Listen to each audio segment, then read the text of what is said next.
All right, everybody, welcome to the brand new Tuesday show here. We're trying some different stuff for you guys. I am James Chen, once again joined by Team Red, I guess. No, that's a Guilty Gear thing. But the Red crew over here, I have Ultra David and Mr. Tuboware. How you guys going? Doing super well. Very happy to be here for the first time today on this excellent new layout that you have constructed for us. Yeah. This is the first time I'm ever seeing this layout, so Yeah. I'm still blown away. Honestly, I'd never seen it before until right now at this moment. So Exactly at this moment right here. And by the way, coincidentally, unrelated to anything else that's already happened today, check out the bottom there where we have a new UCTV streaming computer fund. And if you could donate to that, that would be fantastic. If not, no big deal. Let's hang out. And here's what we're going to do today. We're going to talk about these items on the right or the left. And dang it. I was on so a close. side. On one of the sides of me. And as we do that, as you can see over there on the right, it says topic timer underneath Tuboware. That is where we're going to have a little timer reminding us of how long we are blathering on. I'm going to try not to ramble too much. We'll see how that goes. It's tough. These are tough. Times are hard. Directions to have to pay attention to. So the topics will include, of course, all the Tekken 7 news that has happened. We'll get to that first. After that, we're going to be talking about Granblue Fantasy Versus and the patch and community feelings about that. We'll talk about Street Fighter 5 and Dan. We have Honzo Gonzo here to do the interview. I know nobody's heard him on the stream yet tonight, but we're going to bring him on maybe in half an hour or so whenever we get to that. We're going to have the 5-5 matchup stuff, of course, FGC discussion topics. We'll talk a little bit about whether streaming is harder than doing a minimum wage job. We will get to viewer questions as well. You can see a couple of them down there. Then there's some other stuff to discuss, of course. Tournament results we'll get to. We will do some other game news. And then, I don't know, whatever else. Xbox is one of the topics, I guess, and other stuff as well. Yeah, and again, Whew. I'm actually quite happy with this layout. There's some things that you guys haven't seen yet, but I've definitely put in a lot of work on this thing, and so I'm quite proud of it. So again, there's more stuff that I'm planning to do with it, more stuff to update and keep making it look better as time goes on. Some of it does cost money for new plugins and stuff like that, but so far I'm quite happy with it. All right.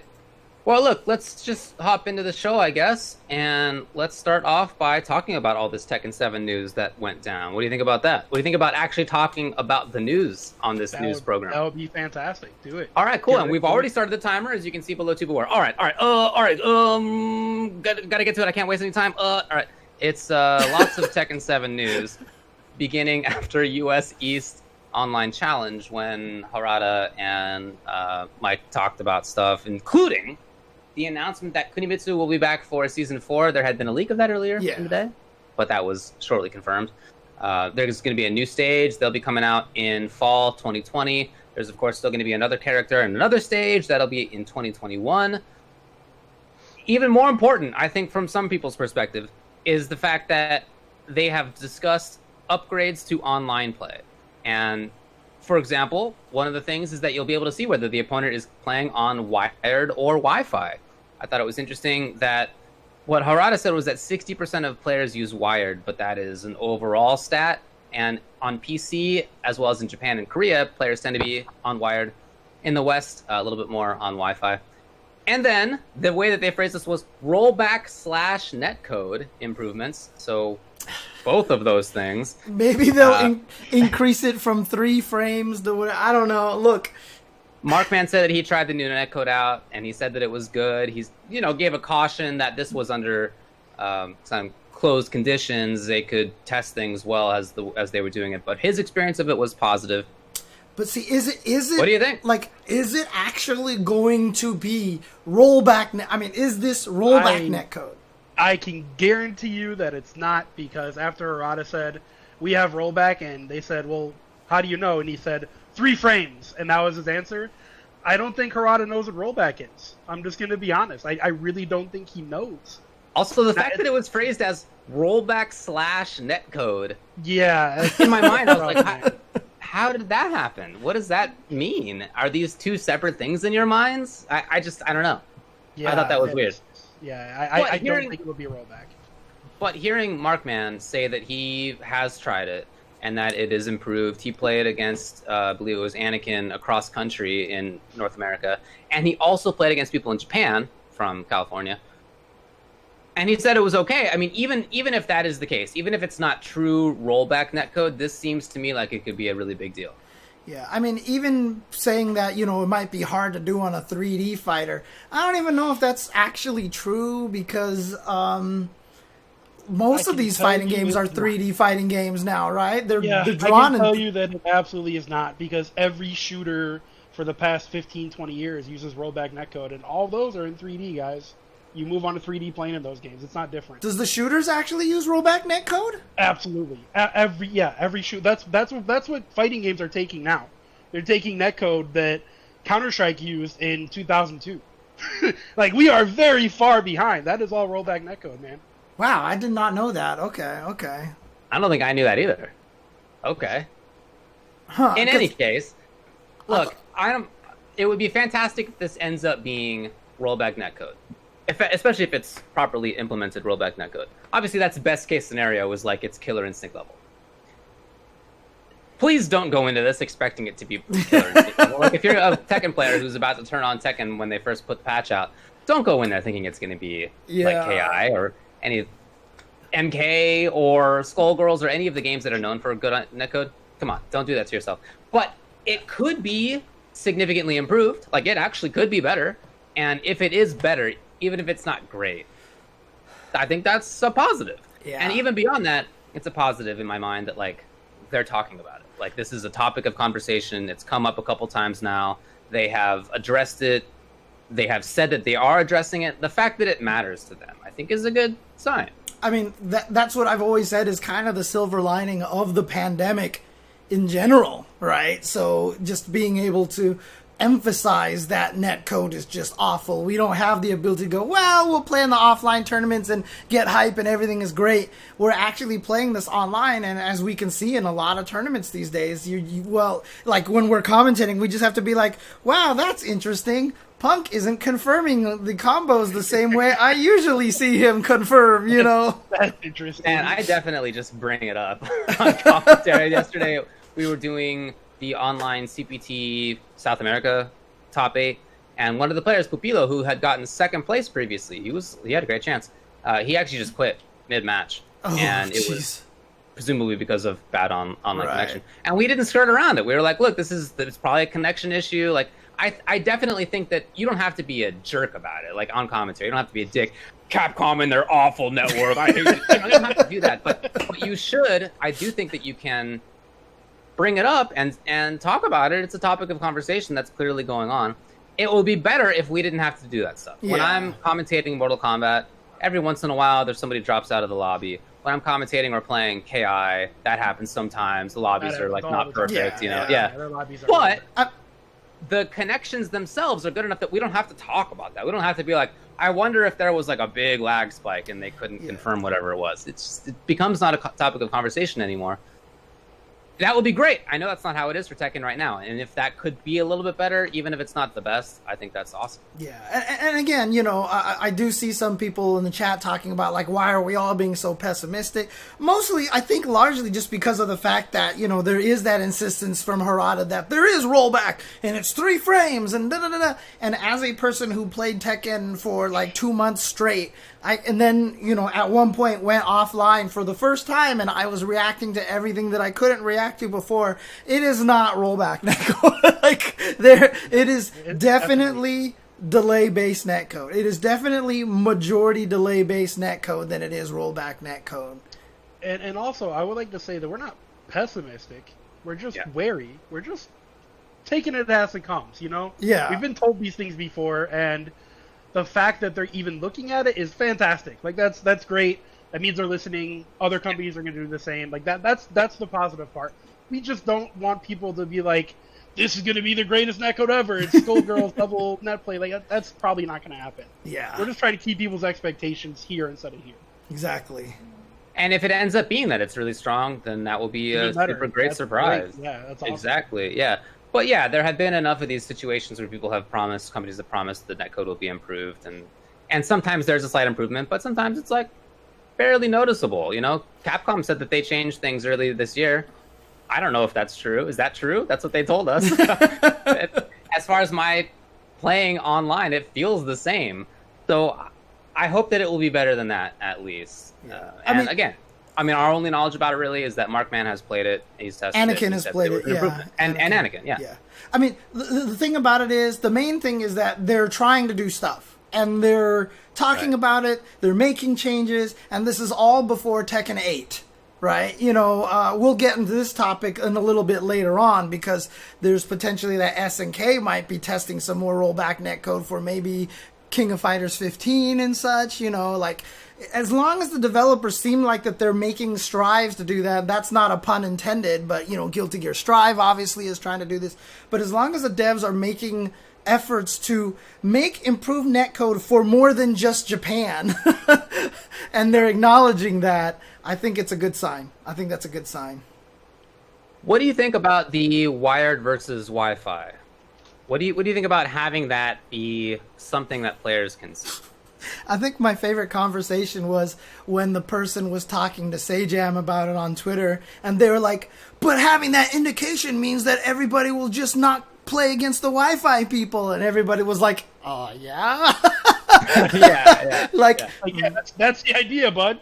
That's the point. It's just like the conversation last time when we were talking about match-based, skill-based matchmaking, and the complaint from some players is, but skill-based matchmaking matches me up against terrible players, and that's right, because you're bad. It's the same conversation here. If you're concerned about people not wanting to play against Wi-Fi users, it's because you're on Wi-Fi, and this is the opportunity where you should realize, if at all possible, that actually you should be playing unwired. Yeah, and you know, the thing is, honestly, one of the biggest concerns is like, oh, well, my console's in a different room and I don't want to string. I mean, I have a wire that's going I have like 100-foot cable that's like all through my place just to get to my stream station here. I'm willing to do that. Not everybody's willing to do it, but there's other solutions for you, such as the power line adapters and such, that can actually help you solve these problems. There are solutions out there, and again, saying my Wi-Fi is great and blah blah. Like, if you understand how Wi-Fi works from a technical standpoint, it's just something that is not, you know, it's very fallible. There's just too many signals going through the air and too much stuff that can cause interruptions and packet loss and here or there. There's nothing you can do about it. By nature of what it is, you cannot avoid that. There's no such thing as the perfect Wi-Fi that we don't need any sort of acknowledgement. Packets get through 100%. Like, that's never going to happen unless a lot of people don't even understand that the fact that Wi-Fi works is kind of a magical modern marvel. Like, the technology behind Wi-Fi actually working is bonkers. It's incredible that it even happened, and like you said, it's not stable. It never will be stable. Something else needs to come out to be more stable than Wi-Fi, but it's what we have right now. So deal with it and get a very long Ethernet cord. I understand that not everybody can. You know, there is some percentage of players out there who can't, for whatever reason, their living arrangement's not good, or whatever it may be. That is a bummer, but those people can definitely still play. You can still play. Everybody just will be preferring to play against other people, but like you can still play. Maybe you play against Wi-Fi people. I don't know. Yeah. That seems like maybe a bummer, but I would prefer that situation of everybody knowing Wi-Fi versus wired. And if the small percentage of players who cannot do Wi-Fi for whatever unfortunate reason feel put out, I'd rather everybody else have a better time. So for me, this is cool. The only thing I would say is that I hope that it's not like how in Mortal Kombat, where it will tell you that you are about to play against a Wi-Fi player and you're just stuck. You can't get out. You just are. Oh, you're like aware. You're aware in advance, that it's gonna suck. Exactly right. Yeah, just told about that in advance, and that is, it's a bummer. I understand if they can't change it so drastically that all of those players just would get declined every time on ranked. Maybe that goes a step too far, but it does feel bad to be about to play a Wi-Fi match and then, it goes Wi-Fi like. I mean, that is a bummer. Yeah. Okay, we have 2.5 minutes left on this. What do you think about Kunimitsu? I mean, that's who everybody kind of predicted it was going to be based off of the spoiler picture. Well, the tease picture. It did get spoiled just a little bit there. I know a lot of people are happy. I don't know much about Kunimitsu personally, but I think it's cool that they're bringing back returning characters because, that's what a lot of fans want at this point in time. And, I mean, we saw what Leroy and Fakum Ram did to balance and everything like that. So going with a character that already exists might be a little easier right now. All I want to know is where's my boy Ganryu? Right? Yeah, in the game. Is he really? Yeah.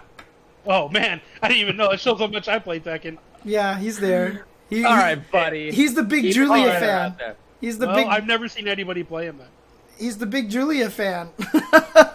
Oh yeah, he did get in there. Oh man. Yes. Yeah. I remember now. I remember the lore. That's sad. Yeah, I remember the lore. I haven't seen. Yeah, I mean, I'm not like a Tekken head exactly, but I know a lot of people who are, and I see them all tweeting about this. And I didn't see any of them in advance, like, hope that it was going to be Kunimitsu. I didn't hear the call. I heard the calls for Ganryu. Like, I know people who were Ganryu fans. They were looking for that. Julia, like, I've heard of other people saying that. Kunimitsu, I hadn't seen. But in any case, for the people who care about her, she's there. This is the daughter of Kunimitsu now.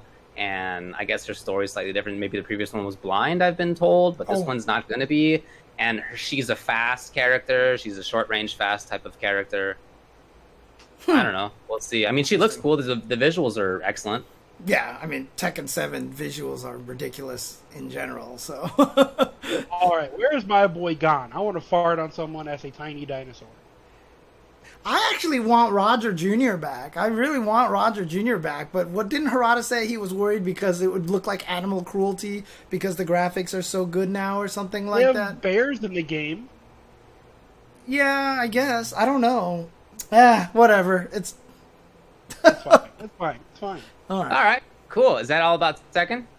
That's it. Good luck, Tekken players. I hope the Wi-Fi's that the netcode's strong. All right, so let's. We actually nailed the timer on this. Yeah. Shout out to us. Okay. All right, so let's move to the next topic. But before I switch topics, watch on the right. Watch on the left. I did it too, actually, because I'm pointing to the right. Watch to the left. Watch to the left over here. Whoop! Oh! Animation, baby. Animation. And we got 10 minutes now to discuss this next topic. What do you think about that? There was a patch in Granblue Fantasy Versus. Also, Belial was added, is how I've been told that the game pronounces it. I know how the Hebrew word goes, but that's what I've been told that this game is pronouncing it as. I'm not going to call him Belial. Anyway, he's in the game. There's a bunch of patches. A lot of characters got changed. Tuboware, take it away. So, Granblue patch. It sucks. I don't like it. I feel like our buddy Hero said it best. If you wanted to nerf all the damage, then maybe you like the patch. I've seen the majority of the community complaining, not enjoying it, not liking it. But there have been some people. I couldn't find the tweet, but I could have swore that I saw Nerd Josh say that he likes it a lot.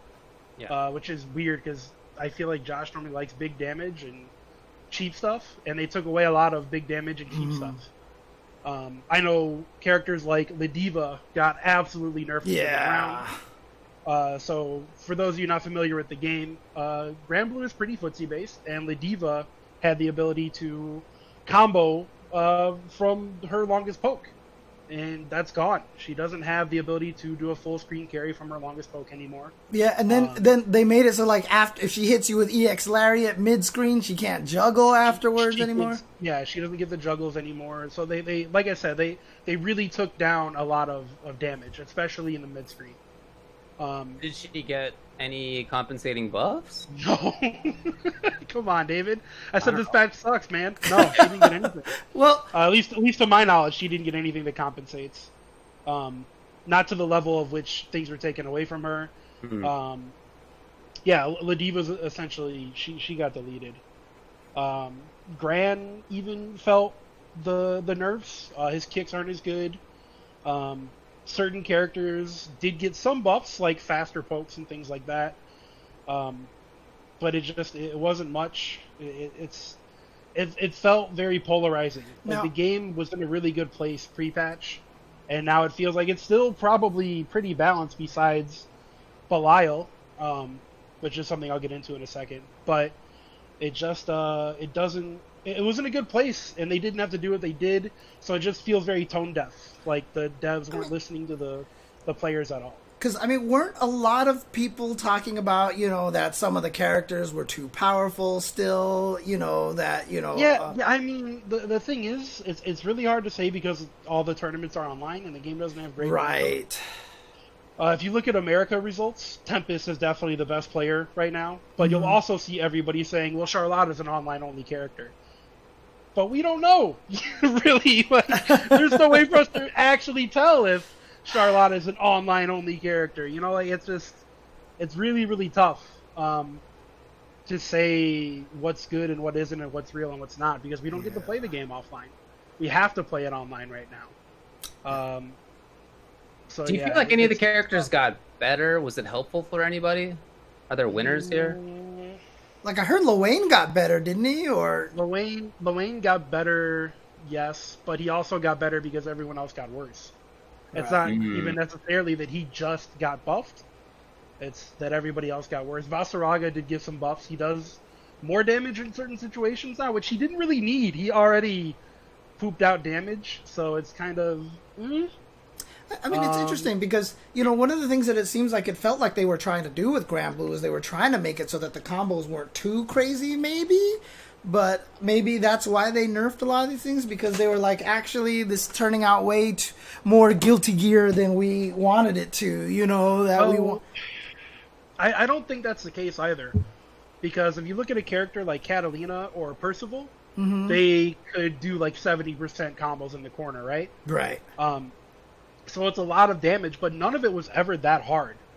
None of it was ever like 4 one-frame links in a row. Oh, yeah. I don't mean... Like, it was never that difficult. It was just big damage. And instead of lowering the damage of these combos, they took away options completely. Right, so that's what I mean. Juggles that she used to have. Same thing with Percy. Things like that. I guess I don't mean difficulty of combo. I just mean length of combo and, like, damage output of combo. Maybe. So... Yeah, I but feel that's like kind of what made the like expression. Of course. The combo, like, that's part of what made the game interesting, and a lot of people are really pissed off because they don't have that anymore. Right. Now everybody just does the same combo to the same setup. Right. Because I mean, the game already had a lot of that, and now it has even more, and that's kind of disappointing. Yeah, because like obviously from a pro standpoint, you don't like that, right? But in terms of their goals of like, we want to get casuals in and not have long combos so people get trapped into combos and stuff like that, et cetera, which I felt like was a goal of theirs early on, and maybe it was still open enough that they just found stuff that they're like, dang it. I don't think the combos themselves are long. I think the Super Skybound art animation is long. Right. Those shits are like 35 seconds a piece. That's like the long part. Right. But the actual combos themselves are like 10 inputs, and they're done within like 8 seconds or so. Like they're pretty standard Street Fighter-esque style combos. So to lower that and keep the Super Skybound art animation, 30-35 seconds, that seems silly to me. Like that's right. I mean, I understand you need the aesthetic, and originally it's a mobile card game, and people want to see that stuff. Like the casuals want to see that stuff, but if that's like their issue is combo length, then that's the stuff they need to lower those animations rather than take away options and fun things from the game. Yeah, I feel like everybody got like, all right. So as a Charlotta main, the patch doesn't really affect me. They both buffed and nerfed her Demon Flip. 2 of her Demon Flip options don't autocorrect anymore, but the non-EX version is much better now. So she pretty much remained the same. Her Blanca Ball is more punishable on block, but still not that easy to punish. She has more counter hit options. Like she came out, I don't want to say a winner, but she came out looking nice because she didn't really get touched that much. If I had to pick a winner, it would be Luane. If I had to pick a loser, it's very obviously the Diva. The Diva got deleted. It sucks. I hated fighting against her. I thought she was probably a little too good for a grappler type character, but they didn't have to do what they did to her. Right. They gutted her, so I feel bad for anybody who plays a diva. I mean, some people are saying that Sora's got buffed pretty decently. I haven't played against the Soras, so Okay, I don't want to talk about things I don't know. Gotcha. Okay. But I haven't looked into Soras too much. Okay. I hope he did, because I think he's a cool character. I think he's really dope. So I hope he got buffed and more people play him now. That'd be cool. Well, what do you think about Belial? Oh man, that's real stupid. Thanks for reminding me. So they took away all these combo options from all these characters, right? They're like, oh, too many juggles, too many options, and then they gave them all to Belial, the DLC character. So that's real cool.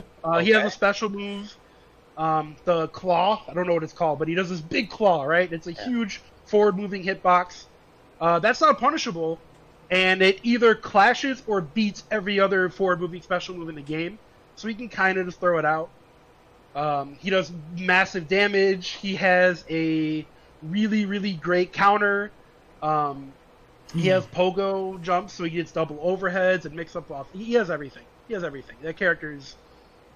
It's like they made him for Season 1, and then put him in Season 2, and then nerfed everyone else and said, leave that guy alone. So is he too good? I don't know. Nobody's too good. You wouldn't say too good. Okay.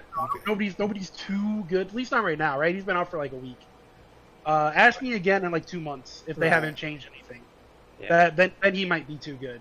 But he's too good in the context where they nerfed everything else and took away all these other things from all the other characters, but then let him have all that shit. Right.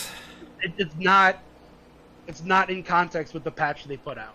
And it's worrisome now, because that means that, if you're a Belial main, you're just going to be like, well, I'll expect the big nerf coming soon, Absolutely. Yeah. All right, in 43 seconds, what do you think the impact on the community is? Are people playing the game more or less now? People will play more right now because there's a new patch and they're trying shit out. 3 weeks from now, people are going to be playing less. I think it's a bad patch. I think it's going to turn people away, like competitive players, away from the game. Well, that's a bummer. I hope that's not true, but yeah, I can see why you would say that, and I've certainly seen other people on Twitter say the same kind of thing. Well, that's it. We did it. 15 seconds remain. We did it again! All right, cool. Let's move on to the next topic. Street Fighter V, Dan. Can you believe it? They put Dan in this video game. We've now had more footage of him. They had a little chat about it at Tokyo Game Show. And at Tokyo Game Show, they just had kind of one of these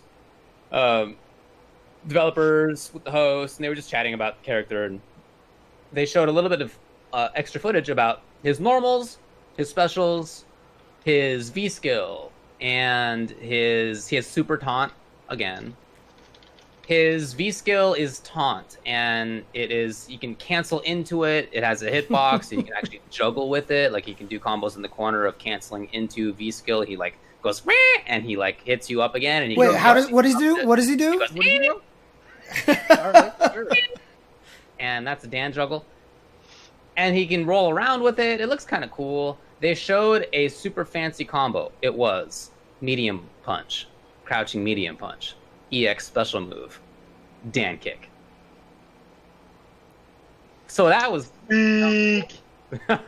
It's interesting because, when you think about the game, there's not a lot of combos that are like medium punch, EX special into special, right? I've never seen that before. Yeah. No, I think usually not, because usually it's just medium punch special. Right. And you don't actually get the They second. did add the EX, that's true. Exactly. No, there's certainly characters who have fun combo routes now. We're talking about Season 1, obviously a different story, but nowadays there are plenty of interesting combo routes. So for Dan, I'm expecting there to be more. They actually said on the footage, like the text above it said basic combo. So, okay, it's a basic combo. Mm-hmm.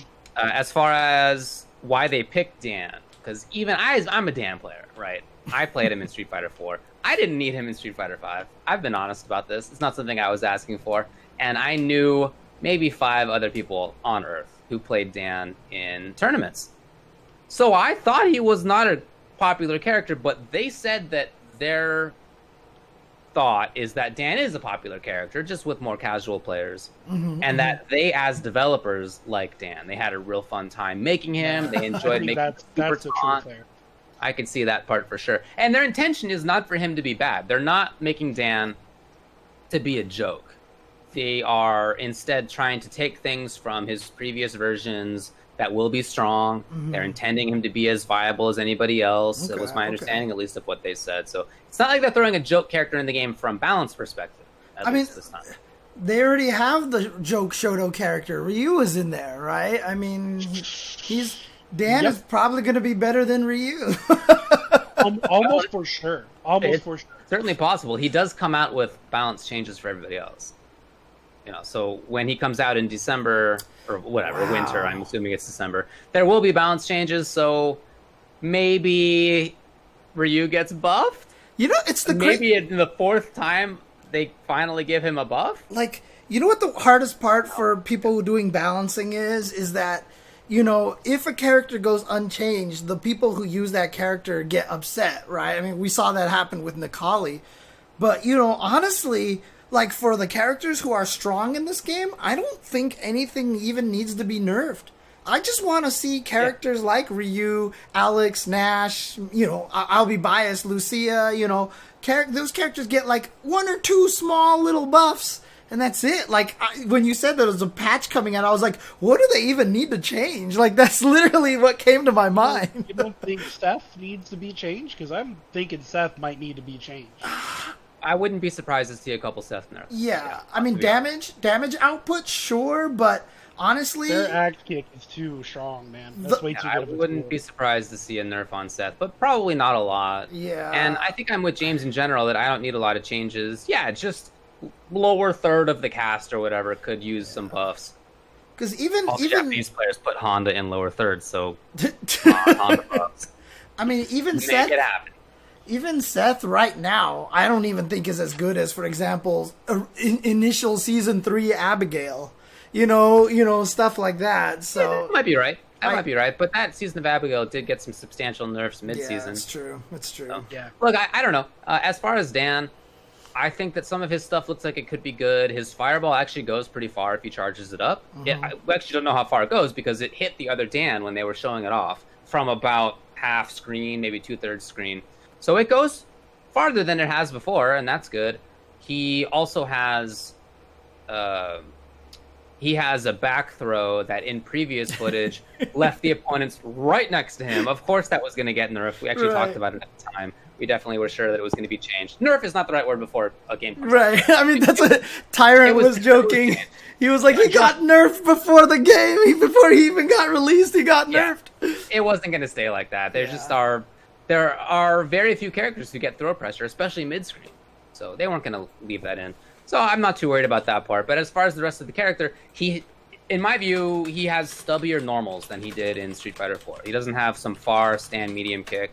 His crouching medium kick was pretty good back then. His stand roundhouse had a good hurtbox to hitbox sort of ratio. He did have some good tool. EX stand kick was super fast and went pretty far. So he was a farther footsies character than I think several other characters were in the game. Like, he was actually pretty good on that front. But in this version of the game, just to look at his normals, I would guess it's more about up-close pressure. Yeah, but I guess we'll see. I mean, that would certainly fit with the game. Right. What we know so far about Dan is he has medium special moves, and he's stubbier. This sounds very much like a Street Fighter 4 to Street Fighter 5 character. You may be right about that. Yep. Yep. But I'm excited for it. Again, he's not a character that I needed to be in the game, but since he is going to be in the game, I'm definitely going to try him out. And I don't know. We'll see. I liked pestering people with him before, but it would just be... Yeah, he will have to play really differently. But, like, a lot of stuff we just don't know. Can you cancel into taunt on block? Could you do Dragon Punch taunt cancel backwards on block? I mean, you probably can do all those things, but they'll all probably be negative. And so, it's just a way to try to throw the opponent off. You know what I mean? Yeah. Like, they have to be ready for uppercut back roll. And then they could it'll probably be like minus 20 something so you can dash up and punish it or something like that. But that's okay. Yeah, there's no way they give him a free FADC. Yeah. There's no way. But maybe you can play the mind game of if the opponent wants to try to get a crush counter on you, they have to stand there expecting it, and if not, then they have to dash forward and punish. Yeah, that's true. The other thing Maybe too, you can play a mix-up. I don't know. And honestly, like, if regular uppercut, like, let's just say they give it 0 invincibility, like, not even strike or throw or whatever like that, then, I mean, is uppercut roll really going to be a problem? Knowing Dan, he's never really had an invincible uppercut before except for EX, right? He had such a good DP in Street Fighter 4. It was super good. That's right. It was honestly one of the best DPs in the game, and I'm not joking about it. It was like the second most invincibility behind Seth. Yeah, it was actually super good. Yeah, it was crazy good. Yeah, I don't know why it was like that, but it was. Because I'm thinking more like Alpha 3, where you had to have the random chance that it was going to be good. Like, people actually figured out it's every 8th action taken. If it's his uppercut, it had the flash and the invincibility. And action meant either you jumped, they jumped, you did a button, they did a button, or whatever. It just counted and cycled, and every 8th action, if Dan did an uppercut, it would flash white and be invincible. What a game. Yeah, I'm glad they took time programming that into Alpha Dude, 3. you don't understand. Sure, yeah. I love the way that Alpha 3 just kind of went absolutely ballistic with its mechanics, like the freaking, the trade mechanic depends on whether you're open stance or closed stance with the opponent and you hit. Dude, they just went nuts, and I love that about the game. Right, we have limited time to finish this game. Should we program in a way so that Dan's DP is only invincible sometimes? Or, I heard something about, like, not going back to neutral in combos can make you continue the combo for a really long time. I was told that was the case in this development room. And then they're like, let's go with the Dan. We'll do the Dan. We'll spend our time on the Dan. And it was great. Time well spent. Yeah. Good job, Alpha 3. Exactly My favorite fighting game. Yeah. Only James Chen and Daigo feel that way. You know whose favorite fighting game is Alpha 3? Is Al Yoon. Really? Yeah, Yeah. not surprised. He's always posting about it. Like, James Chen, Daigo, and Ali Yoon. Honestly, like, obviously, I don't like the crouch cancel infinites, but if it wasn't for that, I swear Alpha 3 would... obviously it's flawed like any other fighting game, but really that game is... They made so many interesting ideas. That's what I liked about it. It was what everybody kind of wanted at that time. Break the formula, experiment, try something crazy. And I feel like they did a good job with that, and that's what I appreciate the most about that game. Fair. Yeah, that's absolutely fair. It's very experimental, and I appreciate that too. Mm-hmm. All right. And reverse dramatic battle. Yeah, there you go. We can't say anything more in 3, 2, 1. We're moving on. We are definitely going to talk about the Virtua Fighter stuff, for sure. There's just not that much to say, so it's going to be later on. For now, though, we're going to bring on Honzo Gonzo. Are we going to do that directly, or are we going to... Let's take a break. And then when we come back... I don't know. I was planning to, but then here you just tossed the ball in my direction, and I'm just going to hit it the other way. So let's take a break, and James is going to set things up at his request. Are we going to do that directly? We'll be back. All right, with guys. James We'll be back. Induced break very shortly. All right. Be right back, guys.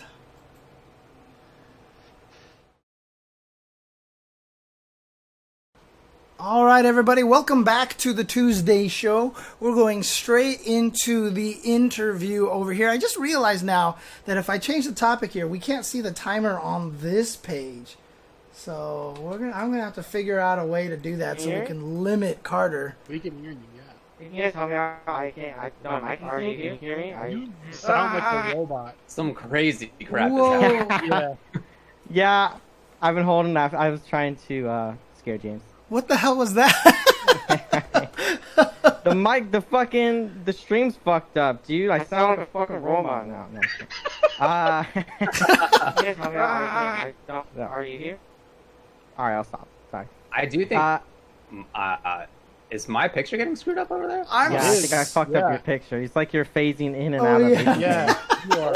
Oh no, it's finally happening. I'm becoming one with this video game that everybody's always wanted me to play, and I hate it. I hate this series of games, but I'm phasing into it finally. Do you actually hate Phoenix Wright? Yes. But They're why? They're just boring. I don't know. I've never played them, so I was just curious why you don't like them. It's just a hater. They're fun. They're goofy. It's humorous.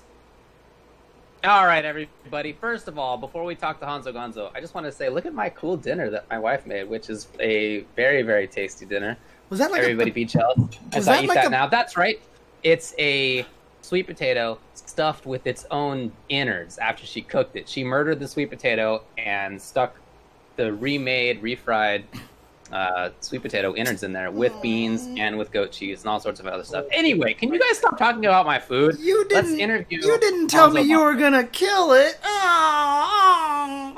If you guys could stop talking about my food, let's interview. Yeah, my real girlfriend that exists made me dark chocolate almonds, so that was my dinner. Did she send them to you from Canada? Yeah, she's from Latvia. All 13 of my cheerleader model girlfriends. Oh, sick, dude. I used to date somebody from Latvia back in the day. Oh, cool. They're happy. They're great there. They're all having a good time. It actually turns out, though, it's the same person. You're both dating the same person from Latvia. Well, I'm dating 13 people, to be fair. Oh, okay, that's right. But there's going to be some overlap there. Exactly. Yeah, it's a pretty broad swath of the population in Latvia. It's not like the most. You guys are making jokes, but I actually did have a Scottish girlfriend, and now I feel like that guy who, yeah, that's my girlfriend in Scotland. You don't know her. Okay, but I actually also did have a girlfriend in Finland for a while, so. I do date 13 women, so. Yeah, we're all telling the truth in a way. In a way. We have Honzo Gonzo on here today to talk about his job. Are you down here? Yeah, you're down there. At 10-0 and what they do in broadcasting and producing and various things, as well as talk about FGC content more broadly. What's up, buddy? Yeah. What's up? I guess, yeah, if you guys don't know me, I work at 10-0. I'm a producer over at 10-0, and I do a lot of back-end stuff as well as execution for a lot of fighting game event broadcasting, as well as some activations you may have seen. We have merchandise and podcasts available now on 10-0.gg. And, yeah, I do a bunch of shit, I guess. It's kind of hard to define. I mean, it's especially with COVID. We don't have the right screen here, but I'll switch to the other screen just so people can actually see. My detail was, what does Honzo Gonzo actually do? Yeah. But it's hard to define in, like, a sense. I can if I'm in a meeting or something. Like, I'm basically just in charge. Serious meeting, Honzo Gonzo, if that is your name. What do you do? What's your gig? I'm about to do many, many monies. What are you going to do with them? I supervise both talent and contractors in regards to facilitating events, specifically broadcast events, but not necessarily that. We've done parties as well as press conferences and educational shit. So, I mean, we're actually kind of broad in our, I guess, execution. Like we have a lot of clients and we do random shit, especially with offline. I mean, I've done a show where we were filming inside a giant inflatable washing machine in the middle of a New York street. It was on 19th, I think, and they shut down the street. LG put up a giant washing machine, and then we filmed people race through it. C-tier celebrities. So we do weird shit. Sometimes it's not always. Wait. When was this? How long ago was this? Man, three years ago, I would say. What kind of C-list celebrities were there? Because like not a main cast character of what's that prison show with the ladies? Oh, Orange is the New Black. Orange is the New Black. Like a new character in like season 4. Like that's the type of. Okay. All right. Celebrities. And any of the, FG, like Justin Wong, there, anything like that? Or no. Is that normies? Is that considered D-tier celebrity or E-tier celebrity? What are we in? Fighting game players are not celebrities. It depends. I would say Daigo is an actual celebrity in Japan. Yeah, that's true. Sure. Actually, see, we're not A, B, C, D, or E. We're FGC celebrities. See, we're FG celebrities. Holy shit. All right. Wow, it worked perfectly. Let's move on. No. But yeah, we do a lot of stuff. I mean, especially when we were traveling. I would be traveling 40 to sometimes, I think it was like 45 weeks one year, where I was just out of the house. Yeah, you were telling us before this started that you recently got new sheets because you finally wanted sheets that were comfortable since you're actually at home nowadays. Yeah. Like, that's how rarely you were at home before. Yeah, and you know, I'm pretty content with it because traveling is not. I mean, I'm just used to it at this point, right? Yeah. And it's kind of fun. I mean, we've traveled places. Some of y'all with me. I mean, I fucking took James to Poland, Germany. Hey, you know what though? I want to say this though. That was actually a super fun trip. What we did afterwards, just hanging out like randomly in like Poland and stuff, and again, shout outs to Tenno for like treating us to like some of those restaurants and stuff. But I thought that was actually probably one of the most enjoyable FGC trips that we've taken. You know, I mean, present company for one of the reasons why it was so fun. So I really enjoyed that. Yeah, Poland was great because the currency is so like the dollar goes a long way there, so we can go to fancy restaurants for the price of like fast food, essentially. So. I mean, for me, traveling is great. I really enjoy it, but I don't want to limit it too much. I mean, I don't want to do it too much. I want to limit it because, you know, I live with my significant other, but I guess for you, you know, your 13 girlfriends live abroad anyway, so you're not feeling too bad about having to stay at home or having to leave them at home. Yeah, I'm very used to jerking off alone in the bathtub crying, so traveling is really suited for my, you know, lifestyle. Yeah. By the way, I should say that Tenno is my legal client. Yeah, I think it's just a great time to point that out after what you just said. Yep, love David. But I mean, what like? Yeah, I mean, go ahead. Sorry. No, I was just about to say, like, you know, how are you enjoying this? Like, I mean, obviously, at first you started as a Marvel troll, and then you turned out to actually be good at the game and, like, beat SoCal at the Aftershock, you know? And, but now you're, like, doing all this work for FGC, producing all this stuff. Like, is this something that you feel like, hey, I'm really glad I'm doing this, I'm enjoying this? Is this something that you're glad that you kind of ended up doing? Yeah, of course. I wouldn't be doing it if I wasn't enjoying it because, like, you know, I used to do a lot of tournament organization for volleyball, and that's what was my life for a long time. That's where you got 13 girlfriends. No comment. And so, you know, going from that to, like, the FGC, that's when I started doing FGC stuff, and I lost that job. I kind of was just kind of aimless. And I just kind of took to doing the broadcasting stuff. And we had an event called Wizard World that we used to go to. Yeah. Like 10 to 12 events a year-ish. And that was enough money for me to kind of commit to broadcasting. And after that, we kind of just kept getting new clients. And we already had CPT at the time. And then we just kind of kept going and going. And this year, I mean, I'm a full-time employee at Tenno, along with some other people. So, Okay. You know, happy, very happy. Because I know Tenno at one point in time had only contractors, but you're now a full-time employee there, huh? Yeah, also the law has changed with respect to who can be a contractor or who can be an employee. That's right. That's not the only reason that he's an employee. Yes, and it is. The law has changed, and as well as it just makes a little bit more sense just due to my what I do is not necessarily only at events anymore. So, but yeah, and like in regards to like what I actually do, especially with COVID, it's a lot of meetings, it's a lot of talking to clients, reassuring clients, handling talent, scheduling stuff, conceptualizing things, like the Friday Frenzy stuff we do. You know, trying to be, you know, realistic with a lot of the ideas that pop up. That's kind of like where I'm at. But with COVID and a lot of the remote broadcasting, it's very hard for me to micromanage like a production that I'm not doing. Almost impossible to a degree. Just because we have so many partners around the world. I mean, literally worldwide. We have an office in Japan and Europe. So the fact that, you know, I can't stand behind them physically kind of hampers my like actual producer role. Yeah. Because that's what I'm actually kind of good at, is physically being there and being a dick at a live event. That's basically why I think I'm good at. Yeah, I've seen it happen. You're good.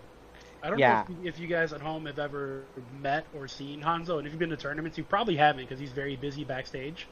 But if you imagine a thin, young Danny DeVito, that's Honzo Gonzo just poking you with a stick. Hey, you're fucking up on commentary. That's what Honzo does. Yeah, I so- never criticize our commentators. He I'm very literally all the time criticizes commentary. That's all I see. I don't know. Actually, Tubo, he only says nice things about me, so maybe that's just a commentary on So I like how the part of the sentence that Tubo had about you being a thin young Danny DeVito poking commentators with the stick. The part of that was the problem for you was the commentators and the stick. Yeah. He was totally cool with thin young Danny DeVito. Well, the thin's a lie at this moment. I'm gonna be realistic. You know what I mean? Yeah, by the way, can't see it on here. But You by look the great. way, I just want to establish to the people on the stream, one person actually said that they're not super familiar with 10.0. Just as a quick summary, really quick, 10.0 is literally the company that puts on like the stream and the planning for Evo. They did Capcom Cup. They do the Tekken World Tour. Well, Tekken- not the last one. Everything Team Spooky. Right, is well- 10-0. previously Capcom Cup. Long time ago. So Little disclaimer. I like that you verified that, by the way, Honzo. No. Last Capcom Cup we had nothing. yeah, Oregon. exactly. Watching Pocky Challenge with my brother, and that's Hey. what he thinks I do for a living. So that was fucking great. Hey, there was nothing wrong with the Pocky Challenge, okay? You know, God bless y'all. I'll tell you what. Can't talk smack about that, dude. I will talk smack about that till the day I die, James. I'm gonna tell my friends' grandkids about that. Hey, look, if you did the Pocky Challenge, you wouldn't be talking smack about it I either. would absolutely still be talking about it. There's plenty of embarrassing things I've done in my life, man. I have no shame. I got to work with Kenny Omega. That was awesome. That's dude. true. Yeah, that's dope. That's a good thing. Yeah. That was cool. He's a nice guy. Kenny Omega's amazing, but we're talking about Honzo, who is also Yeah. amazing too. So how did you get roped into this kind of work in the first place? Well, I essentially, when I was playing Marvel, I'd go to an arcade called Starbase up in northern NorCal. Starbase. Yeah, and I didn't have a car or anything, and I was in school at the time, so a dude named Harrison, who's now my neighbor, basically drove me to the events, and he was helping out Haunts at the time that was streaming the events. And so I just started like Who's Haunts for the Haunts. We're in the year 2020 now. Oh He's the- no! Yeah, that's he's right. still You don't know relevant. Haunts anymore. Oh, he is. Man, I know him now. Yeah, Haunts was a broadcaster in Northern California for iPlayWinner. He created it, and then he moved on to essentially help create CPT as a concept, and facilitated the worldwide release of CPT with the 25th anniversary series, and then has since moved on to he was at Overwatch for a bit, and now he's the main production dude for Call of Duty. Yeah, Oh, okay. quite a so career. Yeah, so he's over at Activision at the moment, and he's doing great. And I yes, just talked to him. and yes, this is the same Harrison that used to work at Capcom. He still works at Capcom, doesn't he? Not currently. Oh, no. okay. But yeah, so I just started helping out for those like offline arcade events because I had a stream and it was decently popular at the time, so I understood like capture software, I guess. So I just helped them out, and then Chris Seglia, who's my boss, says that I talked a lot of shit personally to him when I met him, which doesn't sound like me. But I can't imagine. and, Not even a little bit. that's why he hired me to do NorCal Regionals for the first time. It was I don't know, y'all were there, I think, but it was the one with the two stories where the pools were situated in the opposite of the stream, Yeah, so yeah, everyone yeah. had to run up and down for the stream. Yeah. So that was my first introduction to a production workflow, was me literally running upstairs and downstairs for 3 days straight. Sick. Which Good workout, seemed in dude. hindsight horribly designed, but you know, that was my first event. I think like 2013, I think. Yeah, I think things were different back then. And then I eventually did Evo in 2013, And since then, I just started helping out with I Play Winners broadcasts sometimes. And then with the Wizard World stuff in like I forget what fucking year, to be honest. Like Street Fighter 5 launch-ish, That was 2016. because I had just moved to Minneapolis when you guys came here. Yeah. So like around that time is when I started seriously getting into it because I didn't have a job. Like I just quit Pac-12, and I was just kind of floating around. So basically, I just started getting into that, and then through those, we just kept getting more clients and like just kept going. Honestly, I don't know how I survived on the amount of money I made. I'm gonna be fucking real. I don't really know because I lived by myself at the time too, and then like my brother moved in for a period. But like, I don't know how I didn't become homeless. Like I straight up, I don't know. Yeah. So I don't recommend that path, to be quite honest. Listen, Carter, that's my everyday life, my everyday month. That's how I live. I've always been poor, so I know exactly what you went through. I'm going through it now. It's great, man. It's a great way to live. Yeah, I recommend it to everyone. Keep you on your toes. I was pretty content just because I'm a weirdo, but like, yeah, I went to college. I dropped out of college pretty early on because I didn't like it very much. I just kind of been going with the flow. And now I'm here. Now I moved down to San Francisco. I'm above our event space that we own, that we're currently building out at the moment. Nice. In downtown South San Francisco, and that's really cool. Thankfully the city kind of lagged a little bit in their approval because if we opened on our like set date, like our projected, it was like COVID was hitting. So like that was pretty lucky for us. So we're currently just taking our time with it, and getting everything built out to make sure it's good to go once it's safe to be offline. So that's another big project we have. Yeah. Okay. Now, can I? So here's kind of a little bit of a tough question, I guess. Before COVID hit, obviously you guys were in charge of a lot of the important things in the fighting game community, broadcast-wise and stuff. Like, what do you feel like is missing from the fighting game community? What do you feel like is holding us back? This is pre-COVID I'm talking about. And then what do you mean by holding us back? Like not getting as big as like League of Legends streams and all these things like that? Or what do you just feel like we were missing in terms of just improving the quality of fighting game community streams? And then do you feel like COVID has kind of hurt us in that advancement, or do you feel like that there's a silver lining? So kind of a two-part question, really. So in regards to, are you talking about tournament streams or personal FGC streams? Tournament streams. Yes. Tournament streams, for the most part, there's some innovation to be had. We tried at EVO with the jump-off style, like broadcast. Mm-hmm. Something a little bit different in execution and conception to maybe give people a different option to their viewing experience. Stuff like that, I think, might be a little bit helpful. That's not realistic for all tournaments at all. And given the fact that most tournaments are still grassroots, aside from maybe like 3, it's not realistic to maybe expect a grandiose restructuring unless a company comes in and pays specifically to do that. Like let me give an example. Like Riot has a whole offline structure that facilitates online broadcasting for any event anywhere, right? So they can have these innovations whenever they want. They can have broadcasters not even be at the event. Dang. And it still look like offline, right? And they did that for Worlds, and everyone got pissed. Obviously, because if you're a commentator, you kind of want to be at the event. Yeah. For various reasons. They weren't there at the event? Yes. Oh. So,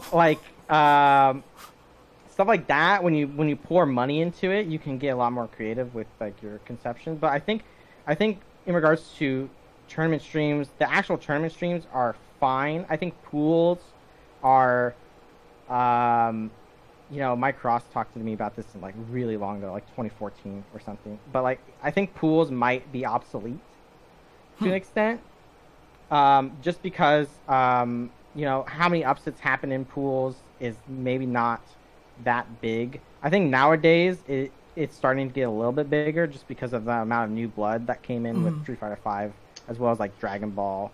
Yeah, buddy. My pal Marine dog walked Dogura live on stream in pools. Sure. Right? Pools are not obsolete. Sure, but you know, a diamond in the rough doesn't prove that the entire desert's fucking diamonds. You know what I mean, so like you can't. You have this 8-hour block of shit that sometimes people just don't like watching, and you can see it in viewership that you know, people care about the top 64, top 32s more so than the pools, right? So maybe something to spice up pools, maybe more, you know, like, you know, interviews or like segments or something are possible. But even then, I think the thing that a lot of tours and like companies miss, and I like that Tekken is doing that. I mean, we're involved with this. But you know, having like pre-shows, CBT is doing it too. Pre-shows and stuff like that, stuff like content that's not specifically tied to the event, where it's just more about talking or in like a casual sense, hanging out. Sure. I think stuff like that is like really important. Like Capcom Pro Talk with Mike Ross was incredibly important to CPT, like as a function of getting people interested into it as well as bringing in wider audiences. Sure was. So you know, when you cancel something like that, it's kind of like a big what the fuck.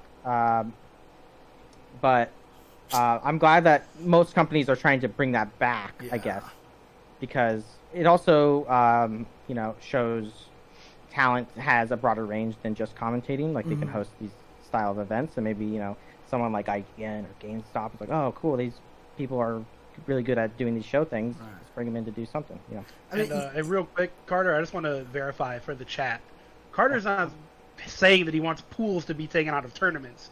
He's just saying less stream time should be dedicated to them. Yeah. Because they're generally shit to watch.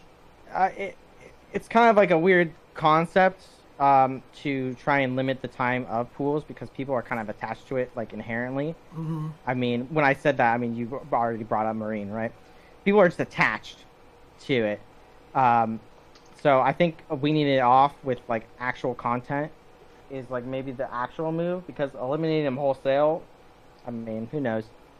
I mean, you could probably even do like the jump off kind of style where you can actually watch stuff not live, like just cull the good matches from the pools and just kind of throw them on there like that and have people commentate them as if they are live, you know, or something. So we have done a concept like that. It was called Strong Style, where you record every single match ever in the tournament. And then you formulate a show around it. That's pretty fucking difficult, I'm not gonna lie.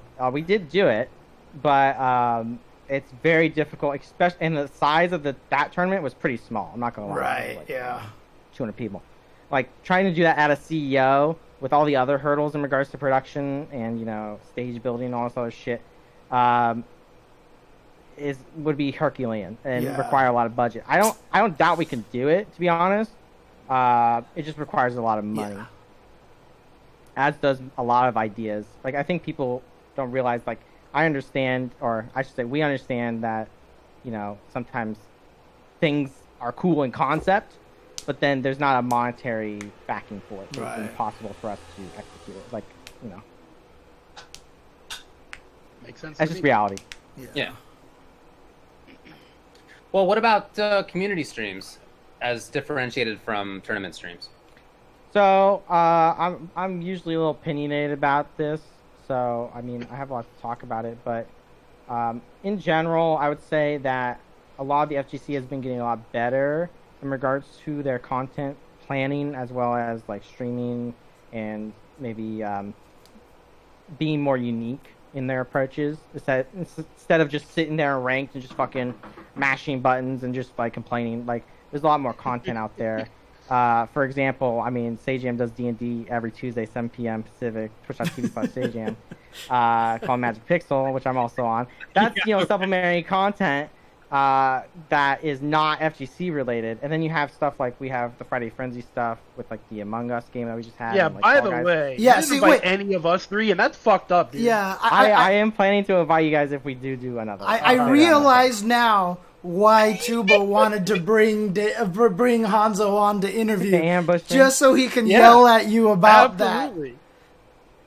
I was offended. I was legitimately offended when I was not on that list. I just couldn't believe the marketing for it when you guys were talking about the chaos that you're about to have, and I'm looking down the line at the people who are on that show and thinking, chaos? This is gonna be come on. You want chaos? You let me know, baby. Oh, Don't do it, like, Carter. Don't do it. You know, outside it. of Friday Frenzy, you know, stuff like, you know, I think like Jam Crofts has been like did that Jeopardy thing. And he does like weird shit all the time, and like, you know, people collaborating a little bit more, promoting other people's YouTubes and streams. I think rating is a big deal on Twitch that is not utilized to the full. I mean, I thought hosting back in the day, and y'all were a part of this, was when we had that show block with the show that sucked. Yeah. Where we would host. Now, I mean, did that ever happen consistently? I don't fucking know. But the idea I thought was really good. But like people don't band together like that usually. Yeah. But it's good. It's good to rely on other people to help you out. Yeah. Which is not a fighting game mindset at all. People are very individualistic. It's true. By nature of the game, we hate playing games with teams because we don't want to rely on other people, right? Yeah, but I would say lately, especially with COVID, I think it's kind of, I don't want to say forced people to step up. I think it's forced people to exist.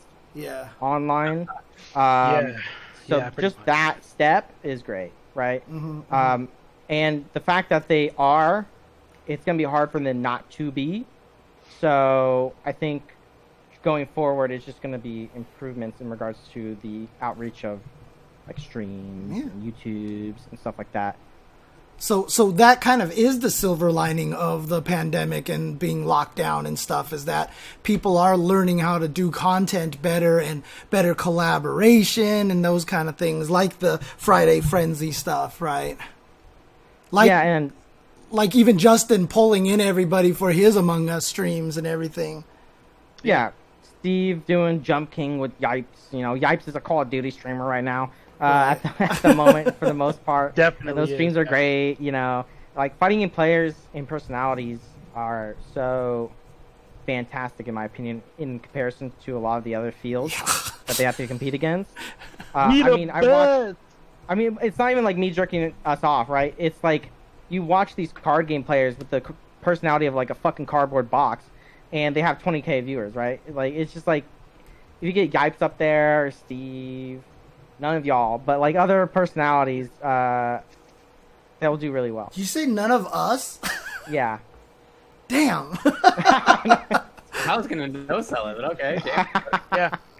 I was gonna let it go. Yeah. I'm just kidding. I see how it is. I see how. Thanks for coming on, Honzo. No, I was kidding. I never liked you since you beat SoCal at Aftershock. No, I'm just kidding. That was 8 years ago. Does that make you feel old? Yeah. Holy did anybody, Make me feel old. That was 8 years ago? Holy crap. Did anybody beat you that day at Aftershock? Yeah. Maybe not. I thought I did. What's that? Hey, Maybe James, not. by the way.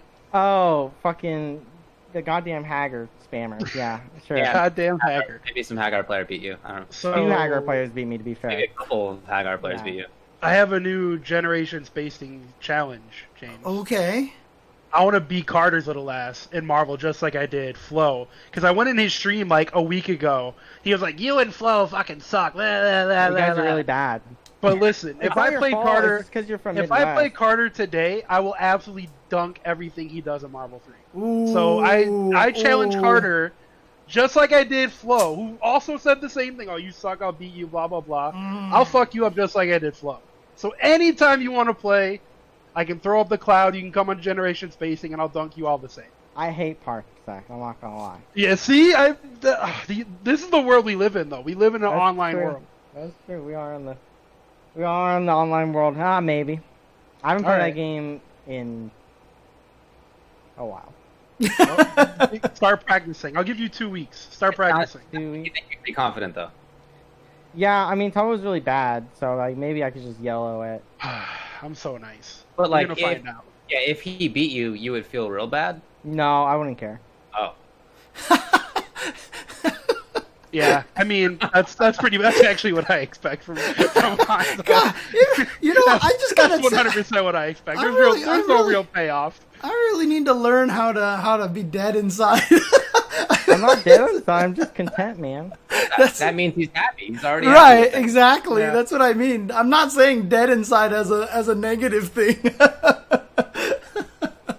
Oh man. All right, buddy. Thanks a lot for coming on the show. Is there anything else you want to plug or otherwise talk about? I guess I stream. I'm probably gonna play Hades later. You know. Is that game good? Everybody's playing it. Is it really good? Yeah, I like it a lot. It's really fun. Cool. I've It's been it's a roguelike, right? yeah, I bought it back in 2018, like when it came out. And yeah, when it was under construction or whatever. yeah, and I'm a pretty big fan of the game. It just came out, so I've been playing it. Yeah, I actually got a code for it. So I'm. What kind of game is it? It's a roguelike. It's a roguelike action game. I Oh, would say. If you interesting. ever played like Transistor or Bastion, Oh, Bastion is so good. Okay. Bastion okay. is top 10 game all time. it's like that but on crack, I would say. Right. What is your stream? Twitch.tv/Honzo_Gonzo. Hey, what's the name Honzo Gonzo about? When I was really young, I had to switch off my brother's Xbox name. So, and I was a big Kill Bill fan when I was like 11 and 10 for, you know, horrible reasons, I guess. But, so Honzo, Tori Honzo, and I misspelled the word Honzo, and I looked up words for weird, and Gonzo was a word, and I was like, that rhymes with Honzo, so. Wow. What a great origin story. It has nothing to do with the Muppets. No. I love it. This is actually even better than I had hoped for. It makes no sense at all. That's perfect. That's actually perfect for you. Yeah, I guess, you know, Hey, the fates had it. Carter, Majin Obama's yelling at you in the chat. He says, Honzo, please promote the Tenno Media yeah. platform and its numerous support outlets where they can enjoy great content. I did, Like that's the a Friday start. Frenzy series, Iron Nerd. No, you talked about it, but where can they find that? 10-o.gg. We have a lot of shit on our website. We have merchandise, officially licensed Bandai Namco products, as well as we have podcasts. We just released a podcast with Selena Vega.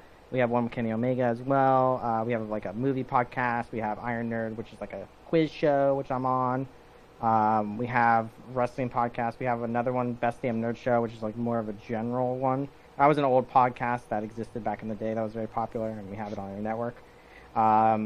Yeah, we have a bunch of shit. And then we have Friday Frenzies, which we randomly do. We're trying to be a bit more consistent in regards to it, but, you know, we have a lot of activations and stuff with a lot of big companies, so sometimes that takes precedence. And, I mean, we're heavily involved with some of the tours on the FGC side, as well as some of the activations that you guys see. Like, I mean, for example, we did the boys Kumite. I basically came up with that concept. So... It was Yeah. great. Yeah. Nailed it.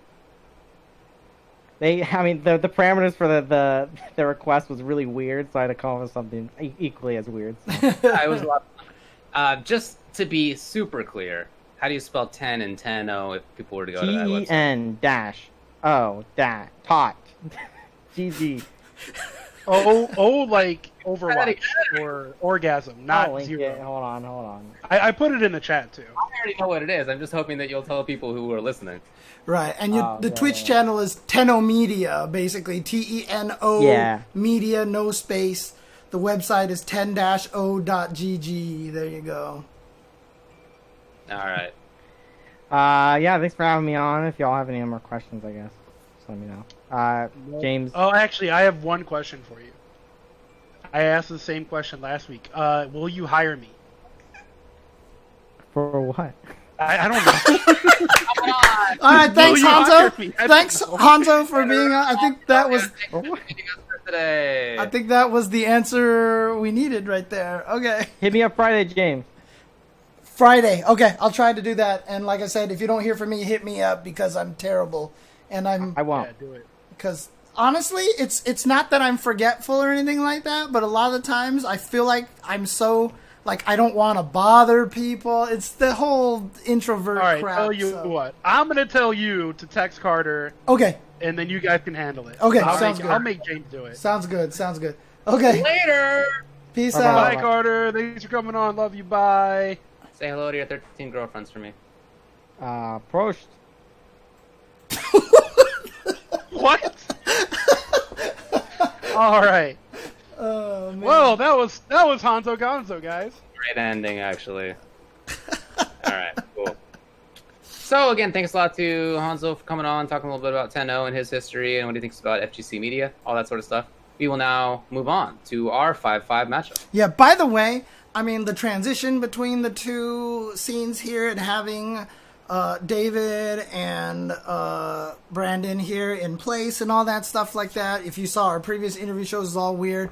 Shout outs to the Purple Sharpie, by the way, who saw the last one of the previous interviews and suggested OBS Ninja to me. So definitely a lot of credit to her for throwing me in this direction. I used OBS Ninja on Celtic Throwdown this past weekend, and I understood how it works and stuff now. So shout outs to that, and I actually really like it. Okay. All right, we are moving on to this next one, 5-5 matchup, where we have FGC discussion topics, of course. This is the one that we picked. We'll get to the viewer ones in just a sec.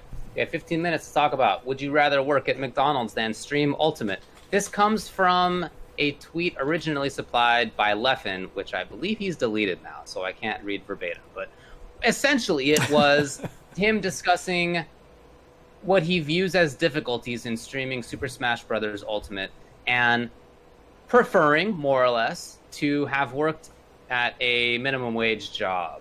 He later then put out a series of tweets basically saying, like, look, like, you know, his intention was to, I'll read it. My point was that to stream Ultimate the way I did, 12 to 16-hour days with a sleep schedule to favor U.S. audience with no days off for a month straight online only was awful. And that to me, the work of doing that for a game you didn't enjoy, hated online in front of thousands of people was far worse than working a minimum wage job, 40 hours a week, where I could turn my brain off if I would have gotten paid the same amount, is the big if at the end of that right there. He had further tweets, you know, again, he apologizes, so I don't want to blow him up specifically because he has, you know, said that he is not trying to be a jerk here, and he understands that people who are doing minimum wage jobs are oftentimes in hard spaces, and that's not his intention to, you know, make light of that. But I think the general point of streaming versus doing regular jobs is still worth talking about. So as a general intro, what do you think about, would you rather work at McDonald's than stream whatever game you don't like? So kind of building on what you said, I'm not going to go in on Leffen because he did apologize. Yeah. But I feel like a lot of what he said, is a cultural difference. He lives in Sweden, where if you work a minimum wage job, your minimum wage is a livable wage.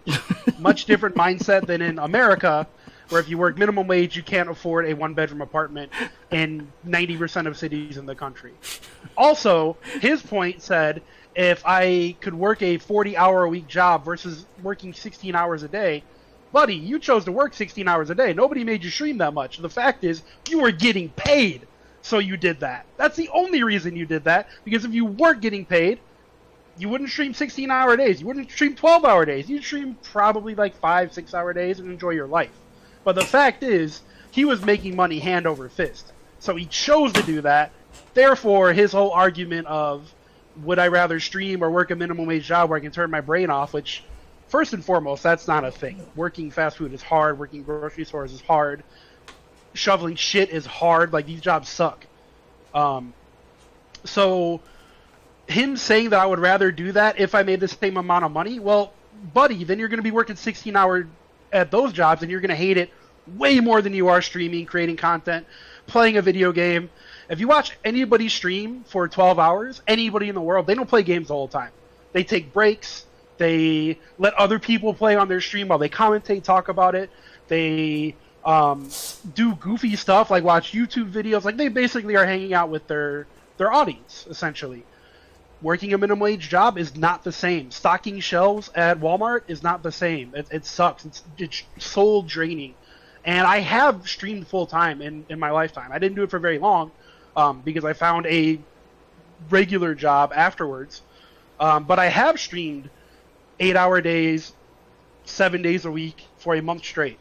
And it is draining. It is tiring. You use up your social energy bar very quickly. However, I would for sure take creating content, being my own boss, making a shitload of money over working at just about any regular, barely getting by, job. Like it doesn't, in my brain, it doesn't compare. When I could be my own boss, when I have the potential to make a ton of money, when I create my own schedule, when I do what I want to do when I want to do it, is so much greater than having a traditional job. So that's where I think Leffen really, really messed up in his argument. The hypothetical of being able to work at McDonald's or whatever it may be and make as much money, because again, right, that's his hypothetical here, is just not, it's not worth like thinking about, right? Like it's just not, that is not a possibility. Sure. It's very unlikely that that kind of thing will happen. So I don't really know why that was the hypothetical, whatever. So I'm not even going to address that because it seems impossible. Sure. I mean, streaming is definitely a job. There are a couple of reasons I don't do it full time. One is that I would rather do lawyer stuff, but then the other one is that I would get drained. I would really get drained, especially in previous times in my life when I've felt depressed more often. Lately, I've been mostly feeling good. I mean, COVID's been unusual at times, but other than that, mostly. And so I have been streaming more, but I totally get what you mean by saying that you're sort of like social. You have a bar of like extrovertness, and it just gets drained at some point. And even though you're by yourself while streaming, I'm by myself with James in this room right now, and even still, like I feel I'm not drained at the end. It's only a couple hours, but I certainly like want to veg a little bit afterward. And when I do longer streams, I feel a little bit out there. But what I would say about that as well is that there are many jobs that require that same thing of you. If you're working in many different gigs, if you're like a call center person, if you're a waiter or waitress, if you're a clerk or whatever it may be. I mean, there's a lot of jobs where you like have to interface with people constantly, and that is also really draining. I've been lucky to only have done that once, and that was I felt drained for sure. So that's part of why I don't do it, right? But I think that that's something that exists in a bunch of different jobs, and I don't know that streaming is any worse when it comes to that than any of those. Yeah. I mean, for me, it is a lot of... It really just depends on the kind of person you are, too.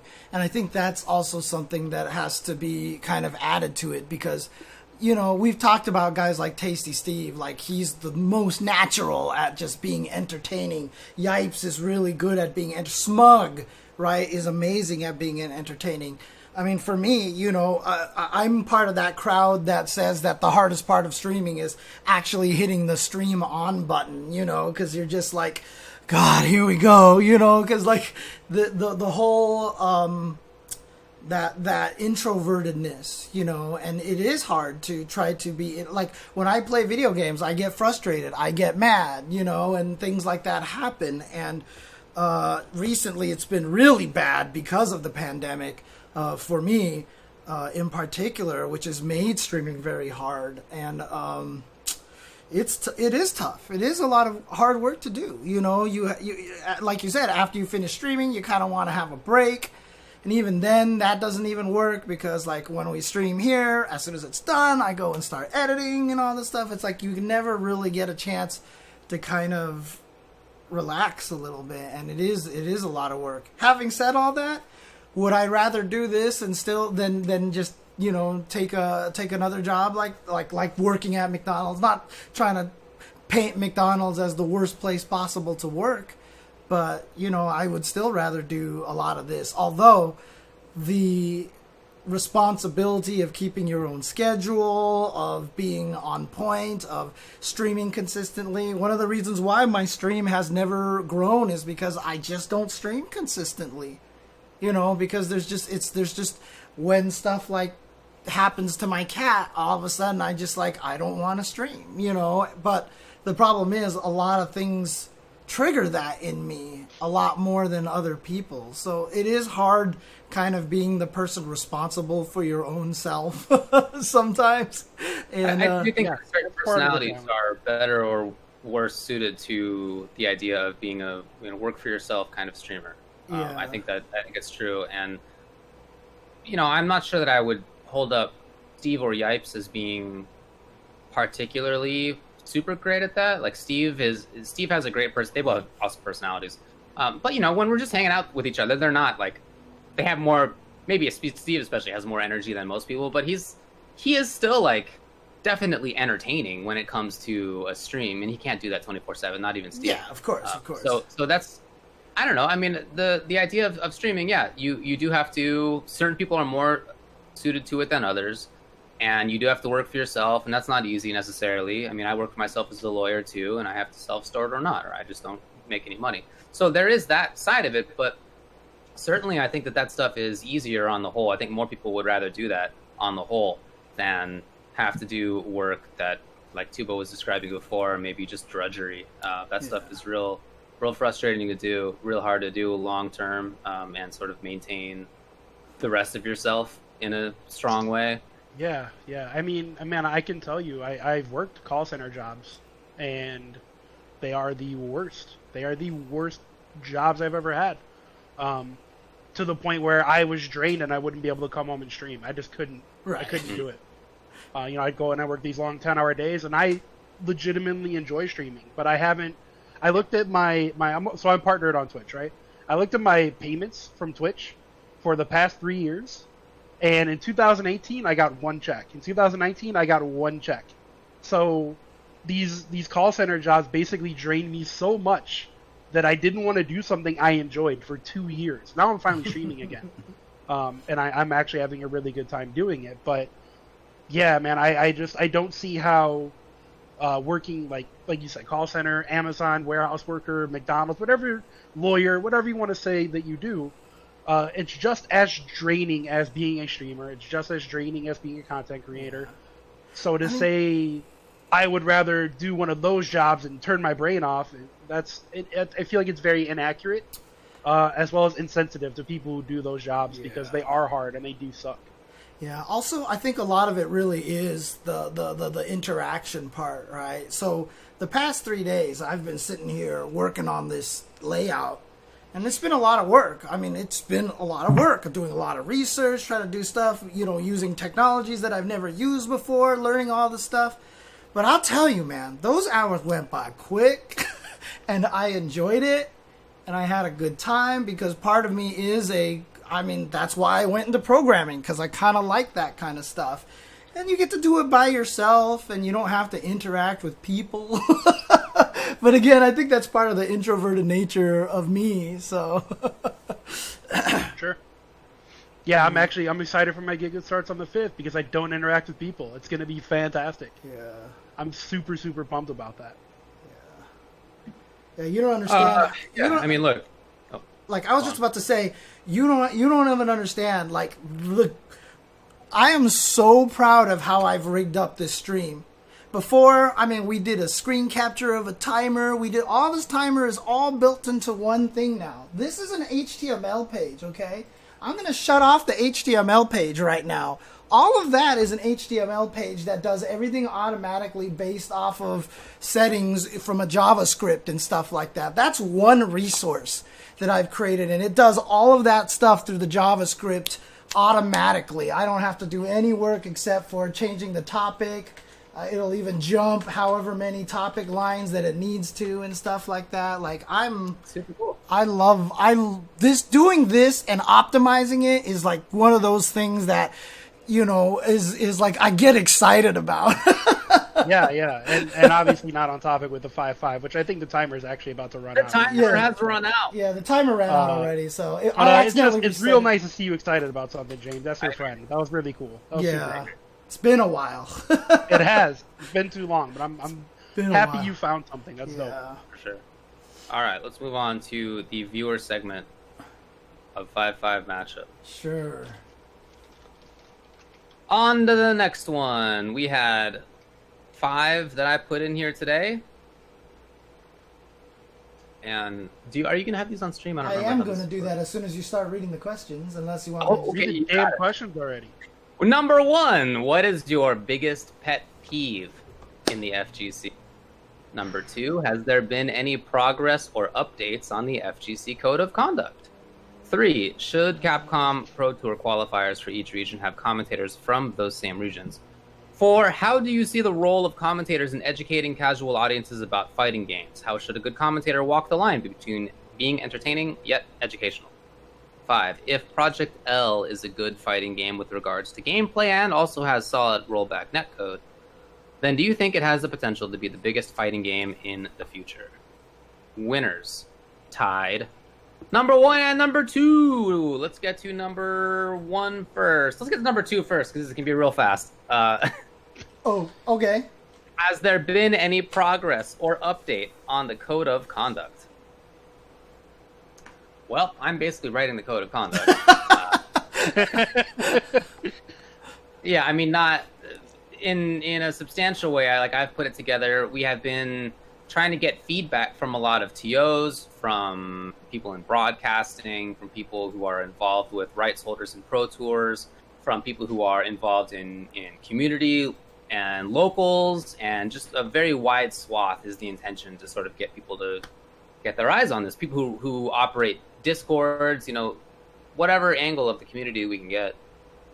Just getting feedback is really the process right now, and there have been lots of great ideas for feedback. That has prompted lots of changes in the code of conduct so far. None of the code of conduct is adventurous. None of it is. I've written codes of conduct many times for contracts for clients in the past, engaged in any number of things, and it's kind of the same. Don't be a dick. You already know. You already know. You know. You already know what the. I mean, seriously, you already will know what the rules are if this ever comes out. The more pressing part, the more difficult part, is everything involved in investigating and enforcing.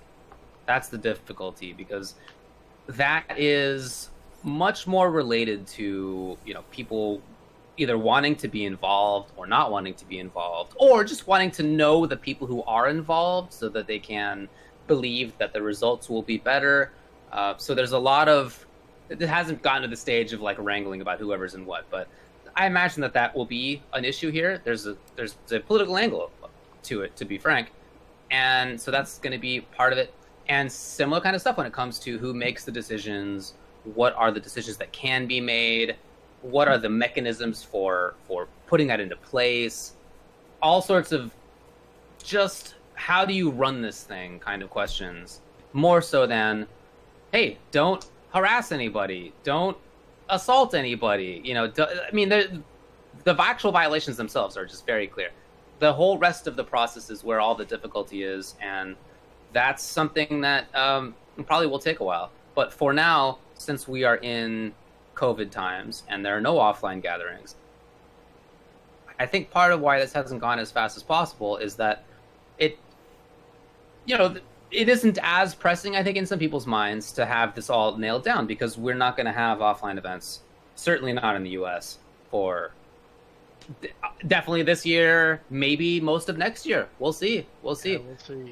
So it maybe feels remote, but I think it is important for sure, and I'm hoping that it's something that we can apply not just to offline events, but to online spaces as well. I'm hoping that some people who run Discords will agree to enforce it. I'm hoping that some people who run streams will agree to enforce it in their streams. I'm hoping that there will be more there. Anyway, that's the state of things. It's just it's very much a work in progress. I mean, it sounds, I don't know, I guess kind of from one aspect, it sounds kind of weird because it was such a big topic, and now, I mean, it's probably just because of the no offline events thing that it hasn't really been as big of a priority for our community. But, I do think that is it, yeah.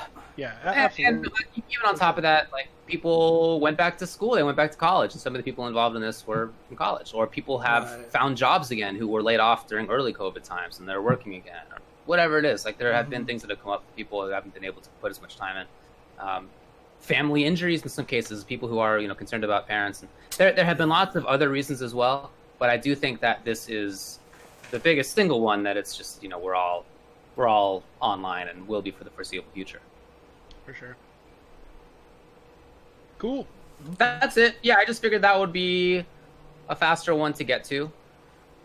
Yeah, considering you are the answer to the question. Yeah, I would paint myself as being totally in control of it or anything. Right, It's right. just I'm, as there are a few lawyers in the FGC, but I've written this kind of stuff specifically in the past, like I said. So I have been taking the lead on that, but lots of people have given important feedback, and lots of people have led to changes or have just inserted new stuff in there. So I don't want to paint it as being like my project, but it is still definitely a work in progress. Okay.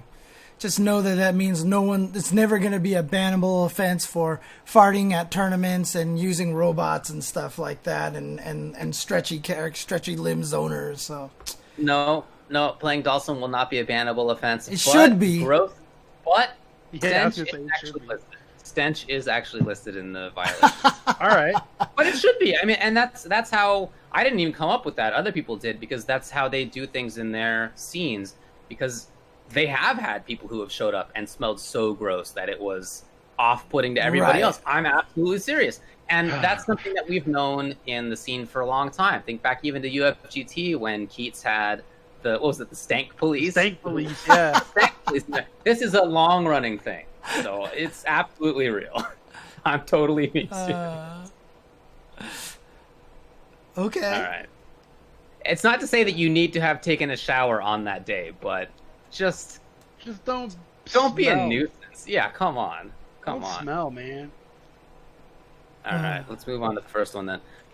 So, what is your biggest pet peeve in the fighting game community? I think this may have been inspired by Brian F's tweet, which he asked a similar question in. Oh, what did he say? Well, same thing. I think it really was basically the same. Yeah, same thing. I'm looking it up now, but what do you guys have to say as far as initial responses to this? Man, I got a lot. Yeah, I was just gonna need more than 10 minutes here. Well, we had a time lot of it, left I guess, has to do actually more with like stream vulture, like stream viewers. Okay. And actual FGC culture. So I don't know how to put this. I get very frustrated when people are watching a stream and they'll see, like, I don't know, Punk take 5th place rather than 1st at a tournament, and the fucking tournament chat just floods with washed, he sucks, washed. I'm just like, man, you're all, first and foremost, you're all stuck in bronze in Street Fighter V, so you all suck. Secondly, just because you don't win one tournament doesn't mean you're washed up. Shut up, you sound stupid. Like, it just, I get irrationally angry about it. Okay. So that's definitely a pet peeve of mine. I just feel like there's a bunch of, like, 14-year-old kids in chat that don't actually know what washed up means, and it pisses me off.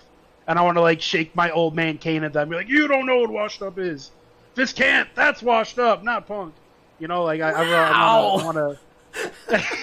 that's a shot at Jade, because I asked him to come on and he didn't respond to me until, like, an hour before we went live, so...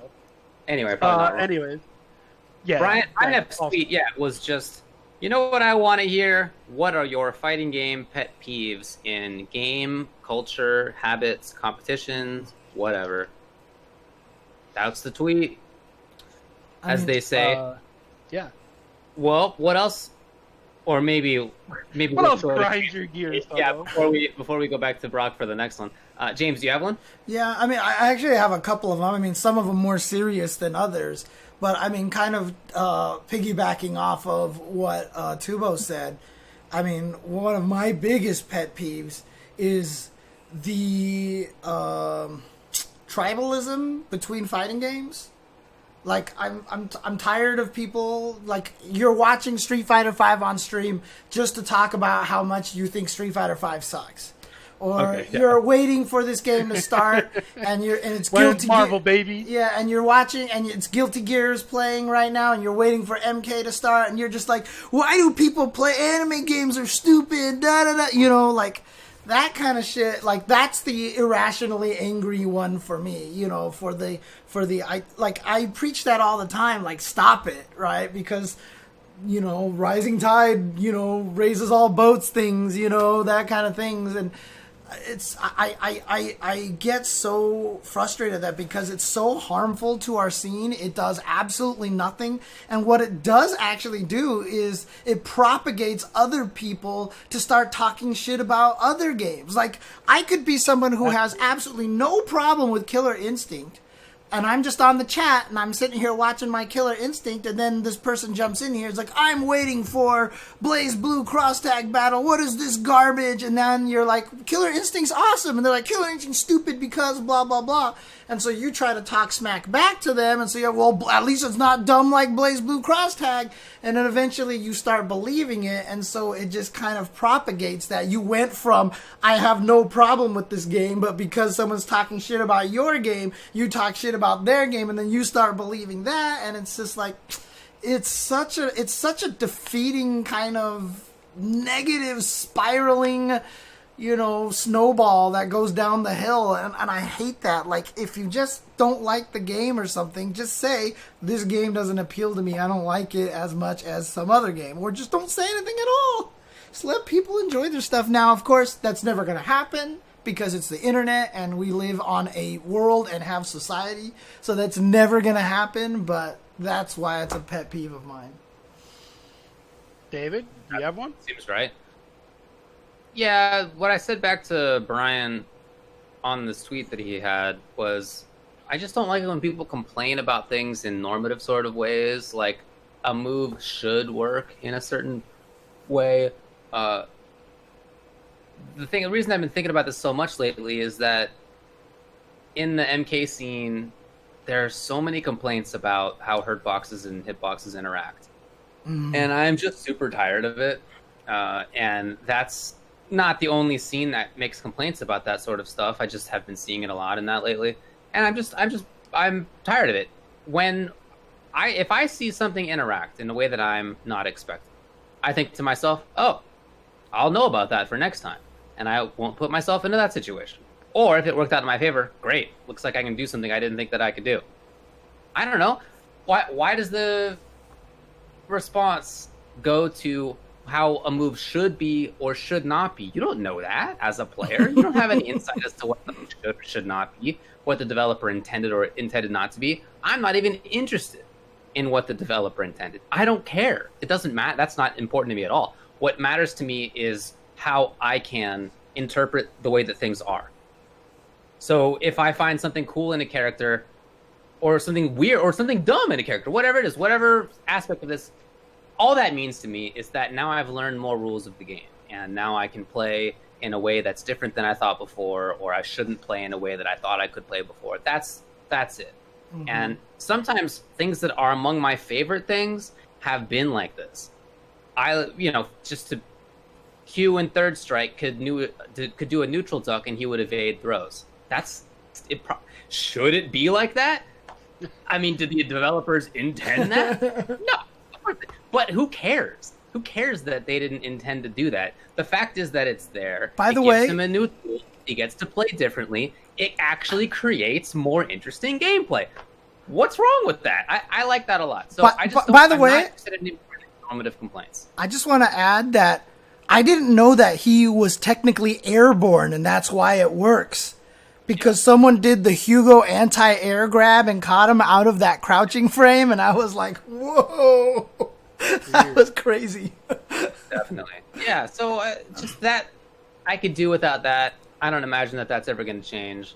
Again, this is not just one scene that does it, and I can certainly think back to times on Shoryuken.com 18 years ago of people having similar complaints. So I don't think that stuff's going to change. Mm-hmm. But I'm pretty tired of it, I can tell you that. It's like everybody who says, like, I want a fighting game that's honest and it's all footsies and neutral, right? Yeah, uh-huh. You don't. Trust me, They've you don't. all been wild, and they should be wild, because those are the fun ones. Yeah, absolutely, man. And like I said, just as a quick little thing, obviously this is a bigger topic on its own, but my serious pet peeve really is just the misogyny and the, gender inequality in our community, but this is a overall problem, not an FGC problem necessarily. Yeah, so that's I think I may be broader than what he was looking for. exactly, which is why I don't want to get into it too much, because that's all right. In the next minute and a half, Tubo, it sounded like you had at least 30 things to talk about. Do you have any others? The only thing I would be able to fit in the time frame is I hate people yelling out the games are dead. I hate it. I hate it because it kills more games than actually should be dead. Yep. I guess I'll use a very strong example. Mr. Wizard stated after not including Marvel Infinite at EVO in 2018 that the game was dead. At the time, EVO announced all their game lineups in January, so 2 weeks prior at Frosty Faustings, MVCI had a 250-man tournament in the middle of Chicago in the winter time. So him just saying that, the next tournament had like 99 entrants, and it just got lower from there.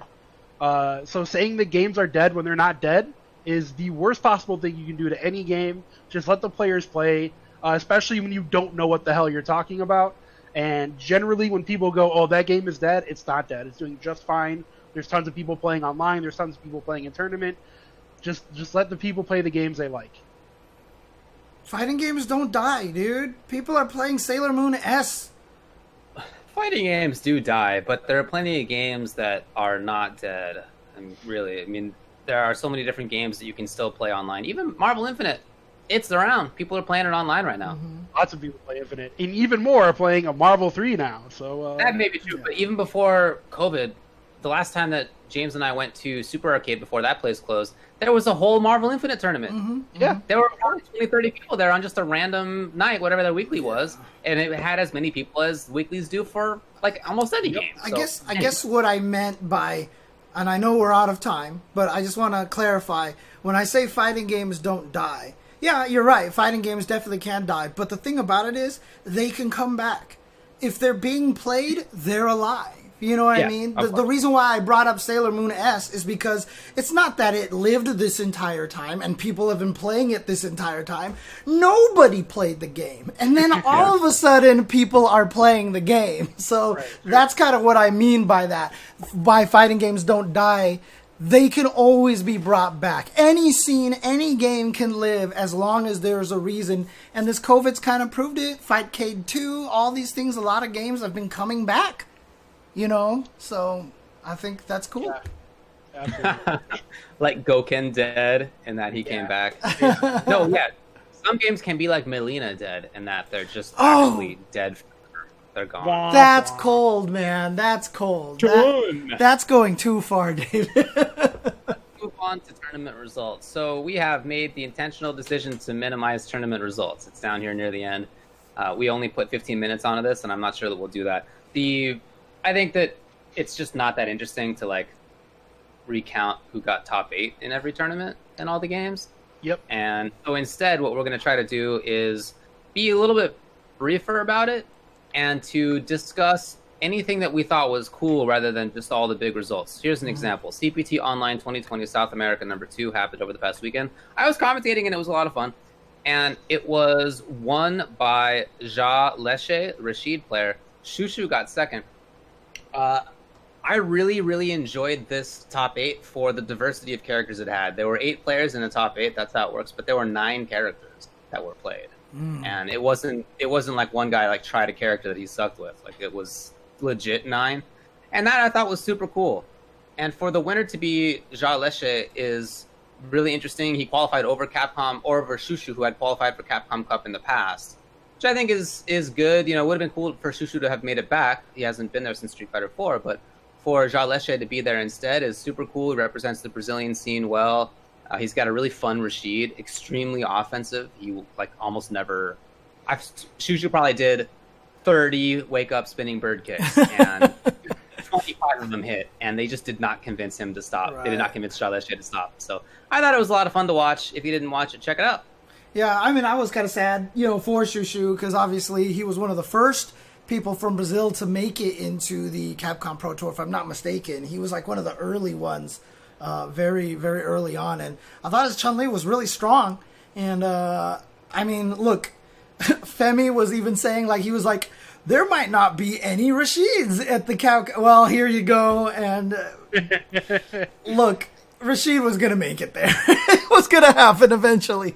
But I honestly would have liked to have seen Shushu make there with Chun-Li because I think Chun-Li is a strong character. I think she's one of the best. And I would have liked to have, had somebody out there to be able to show that off. There's still a chance, obviously. But, also, like I said, I just think Shushu was a strong player. I really liked what I saw from his Chun.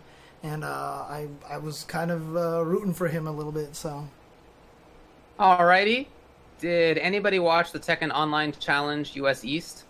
Nope. Unfortunately, no. Alrighty, it was won by NG Obscure with Elisa and Ganryu. Nice. Who got second? I'm just top three. Just top three. I'm curious. So now I have to press reopen last tab. Spirogen got second with Eddie. Dr. Blaze and Peanut got third with Lei. Okay. All right. James, you, I believe, did commentary for this. Celtic Throwdown 2020 online results. Yeah, unfortunately, I didn't do the top 8. I just did one of the pools with Jammers, which, by the way, was the first time I commentated with Jammers, which was super cool, which was a lot of fun. But the person who won it was Reichenman, I think is it? Reichenman Barnett, who was a really solid Monot player. In fact, had that crazy side switch reset that I was like, I don't think I've ever seen that. And then I think Hi-Fight or Logan tweeted it and was like, I don't think I've ever seen that. So I'm glad I wasn't the only one, but it was really sick. And it basically crush counters and juggles with the slide. But you know how Monot's slide kind of snaps at the end? Like, she'll slide, hit you from the front, juggle you, and then she's just teleports to the other side. Okay, it's like the craziest thing. And but I was really cool.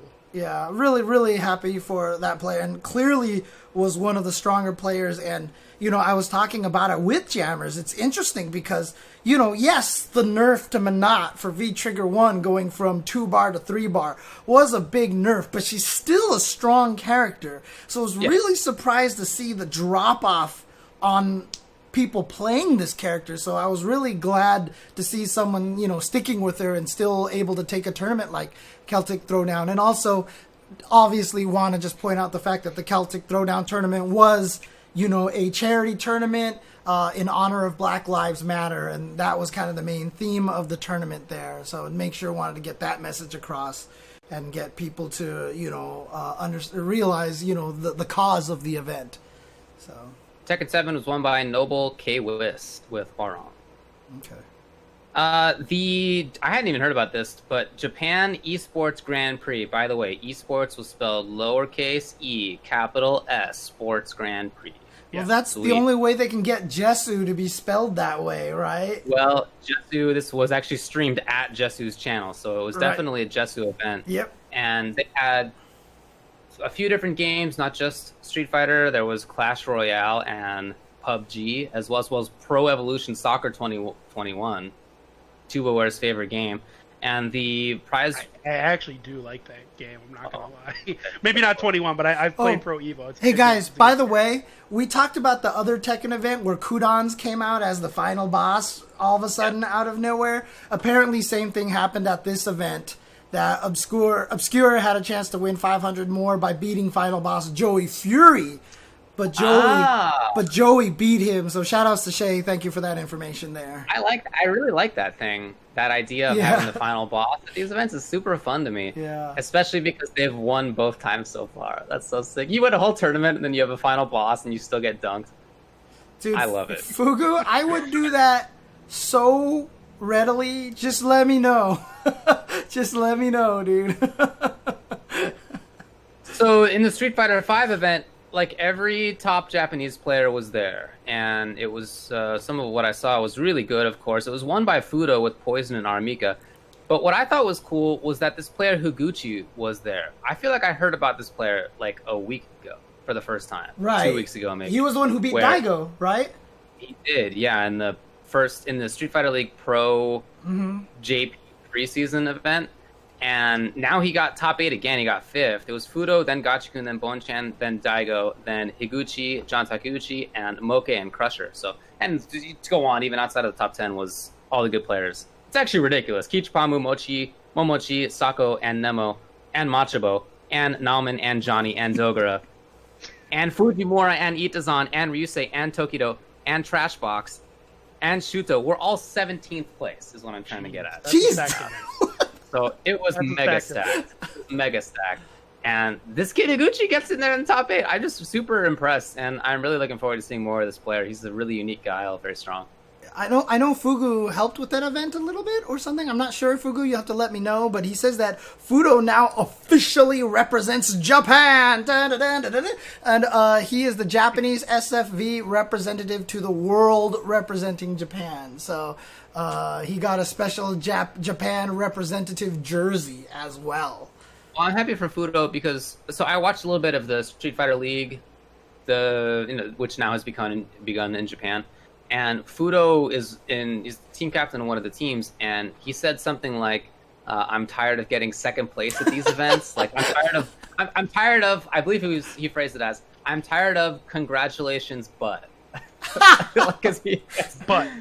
Congratulations, but you got second place. Yeah, he's tired of that. So I'm glad that he won. I think that's so cool. That hurts. Hey man, there's studies that say being second place is way more painful than being third place. Yeah, for sure. Makes sense. I can see that. Yeah. In addition, Jason wanted us to let everybody know that Japan's first Cloud Parsec tournament happened for Marvel 3. This was run by Zulaw at Zulaw3 on Twitter. First place got a 10,000 yen Amazon certificate. Second place, 5,000. Third, 3,000. And the archive is available at youtube.com/Kurohari, which is KUR0HARI. RF won it with Morgan Doom Virgil. I like to point out that Cyber Japan Agent was 4th. Dang, you're right. And as far as I know, he didn't play Marvel 3 before. He came in with Marvel Infinite. Really? So I thought he played Marvel 3. If he played Marvel 3 before, I had never seen him play. I've seen a lot of the Japanese players, like strong Japanese players, play. So maybe he just wasn't one of the stronger ones before. But yeah, it doesn't surprise me looking at the list of players at RF1. That made sense to me. Interesting. I guess there you go. Jason says he played, just never saw it. That makes sense then. Okay. Yeah. Shoutouts to 9th place Quasar, who played Point Shenko Dante Frank. Yeah, I'm pretty sure he just used Point Shenko to transform and then tag him. Yeah. Build the meter. Oh, DHC. Okay, let's go. That's it for results. That's using Juggernaut on Point in Marvel 2. Yeah, right. You know, I wonder if they designed Shinko that way on purpose to almost be a Juggernaut homage, you know? Now that I think about it, I never realized how similar that was. Well, she would be a much better character if she was a Juggernaut homage, because well, I mean, Juggernaut, you just use them to come in as an assist to punch people a lot, right? Oh, yeah. So Yeah. You kill a character once you got that glitch. Yeah. Anyway, let's move on to a few things about game news that we didn't touch on before. Let's talk about Virtua Fighter. Interesting. Virtua Fighter X Esports was announced. There's not a lot of info on what this means. On Twitter, they had a little video, which was a set of clips, basically of top players from the past in Virtua Fighter, and said Virtua Fighter X Esports. Does this mean that there's going to be a new VF game? Are they going to make a new one? Is this an announcement of a new one? It seems unclear. Yes. Is it said to be a pro tour for VF5 Final Showdown, or is it going to be an update to VF5? No. You think it's a brand new game? I think it has to be. It has to be a brand new game. I think they're going to reboot Virtua Fighter and just call it Virtua Fighter. That's what I think is happening. I mean, it's going to be like Killer Instinct or Mortal Kombat, which are actually like KI3, MK9. Okay. I mean, I think that there's a good chance that they might just remaster like an old game, like just take Final Showdown because they already know its balance and everything, and people like the game. Maybe just give it a new coat of paint. Maybe just add one character or two characters to it or something like that.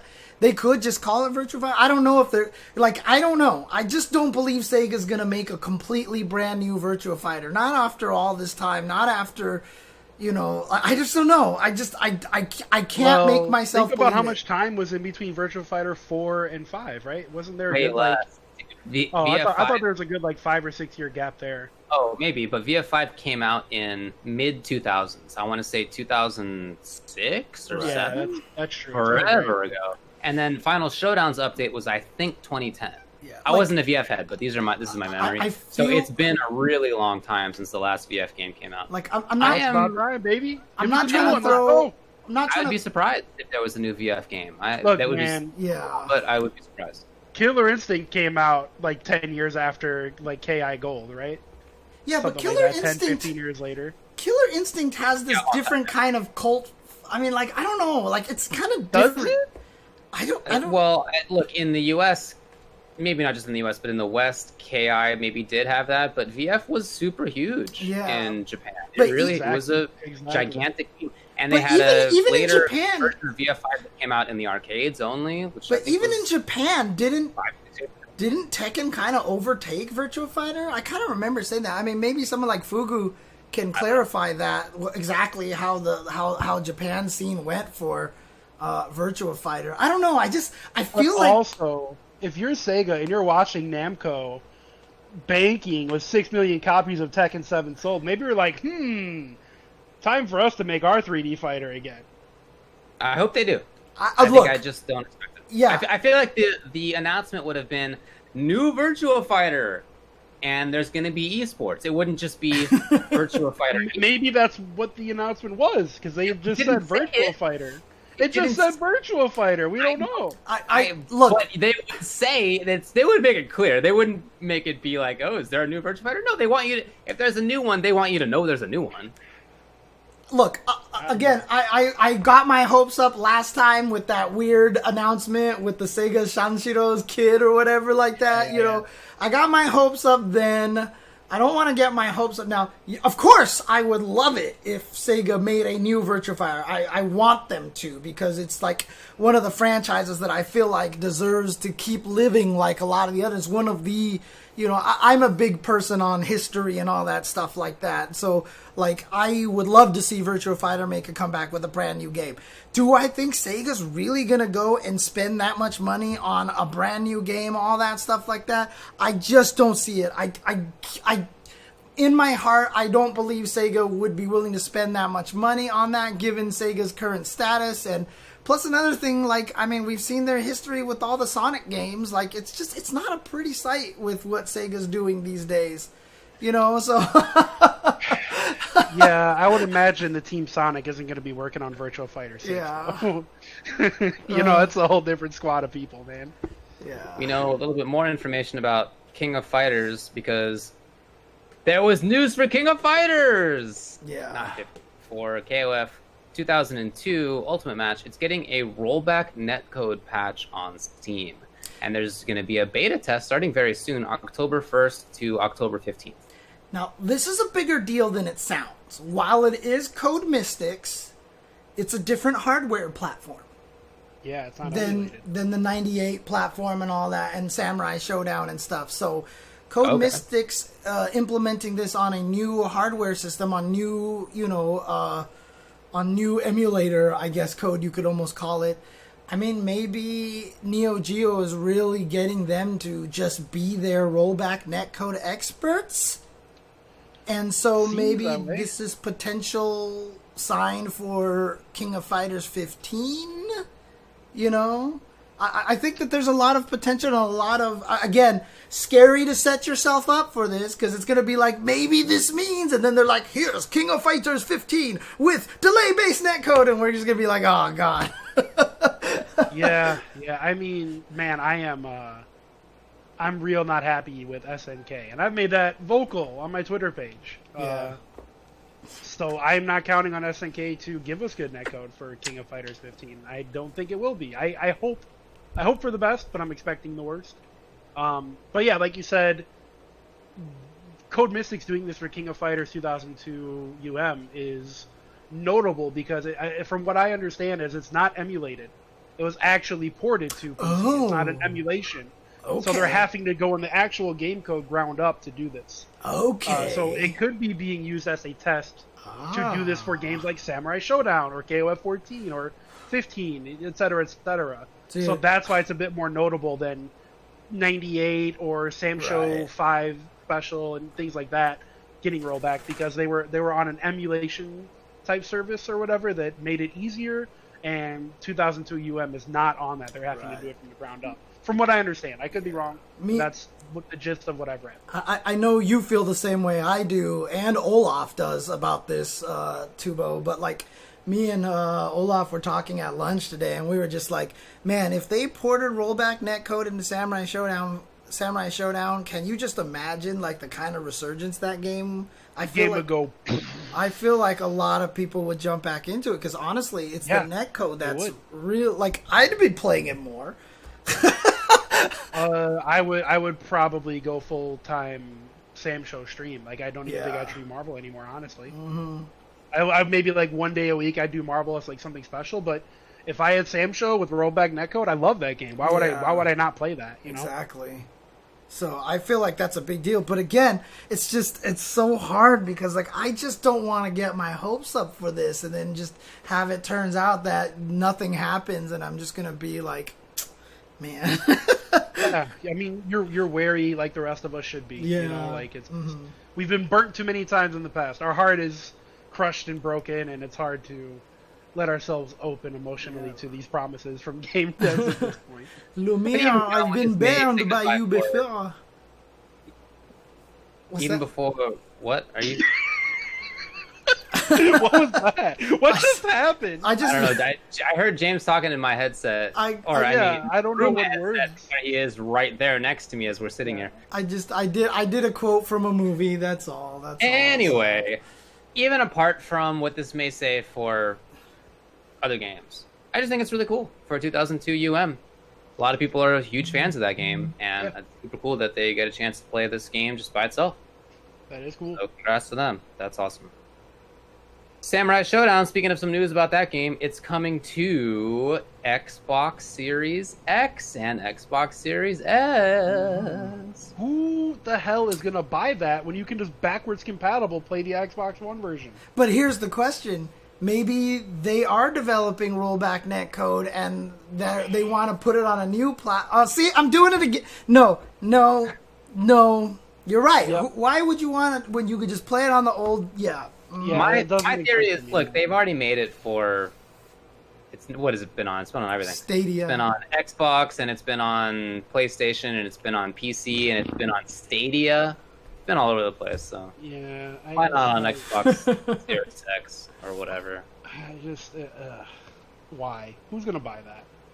More importantly, have you heard about this new game for the Nintendo Switch? Kirby Fighters 2.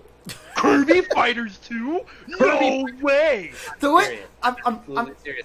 Kirby Fighters 2 not only announced, but also already available. What? The way you talked about it... Why am I on this stream right now? The way you said the name of that game sounded like Uncle Roger, dude. You were like, Kirby Fighter! Good old Kirby Fighter 2. Kirby everybody's Fighter. Favorite sequel to everybody's favorite game, which I now know existed, Kirby Fighters. And I have seen maybe 15 minutes of the game being played. Yeah. And it looked like the most boring version of Smash Brothers I've ever seen. Yeah, what if Smash only had Kirby? like 15 different Kirbys. And then also DDD and Meta Knight. What if Smash only had those? There's like one other, I think. That's it. And it didn't look like there was any, like, you couldn't knock anybody off a platform from what I can tell. They just had life bars and you just die. Yeah, they have life bars instead. That's right. And dumb, I've already seen, in fact, the day it released, I saw a clip of a wrestler Kirby, because Kirby has all these like different types or whatever. Wrestler Kirby was already doing 100% damage combo. Yeah, let's do it. Wrestler Kirby. All right, that's my main. That's my main. Yeah, that game looks super whack. I'm sorry if there's any fans of it out there, but everything I've seen, super not exciting or original. All right. Well, there was one, or that's it for stuff that I had written before, but I also wanted to mention that as we have been on the air, there was an announcement from Arc System Works on Twitter. Important announcement regarding ArcRevo America 2020. This just in. Due to the ongoing situation with the COVID-19 pandemic and the concerns raised by the community, it is with a heavy heart that we announce that the ArcRevo Online America 2020 final event, originally scheduled for December of this year, is officially canceled. We set the original date with the optimistic hope that such an event would be feasible by the end of the year, but unfortunately, conditions are still not safe enough for us to run the event in confidence. With the final event canceled, we will be redistributing the prize pool equally between the regional qualifier events. So That's officially, it's over. I think that's probably the right call. Again, at least in this country. Like, if there's other places in the world that are being less stupid about it. Maybe it could have been placed somewhere else, but I guess they just wanted to cancel the thing, and I think that's pretty reasonable. I am happy at least that the prize pool is being redistributed. Yeah. Yeah, that's cool of them. It just sucks, man. Fuck COVID. Yeah, and look, Capcom Cup is supposed to happen in December 2020. I thought, didn't they say they were going to move it to 2021 or something like that? Or I don't remember. If so, I missed that. Okay.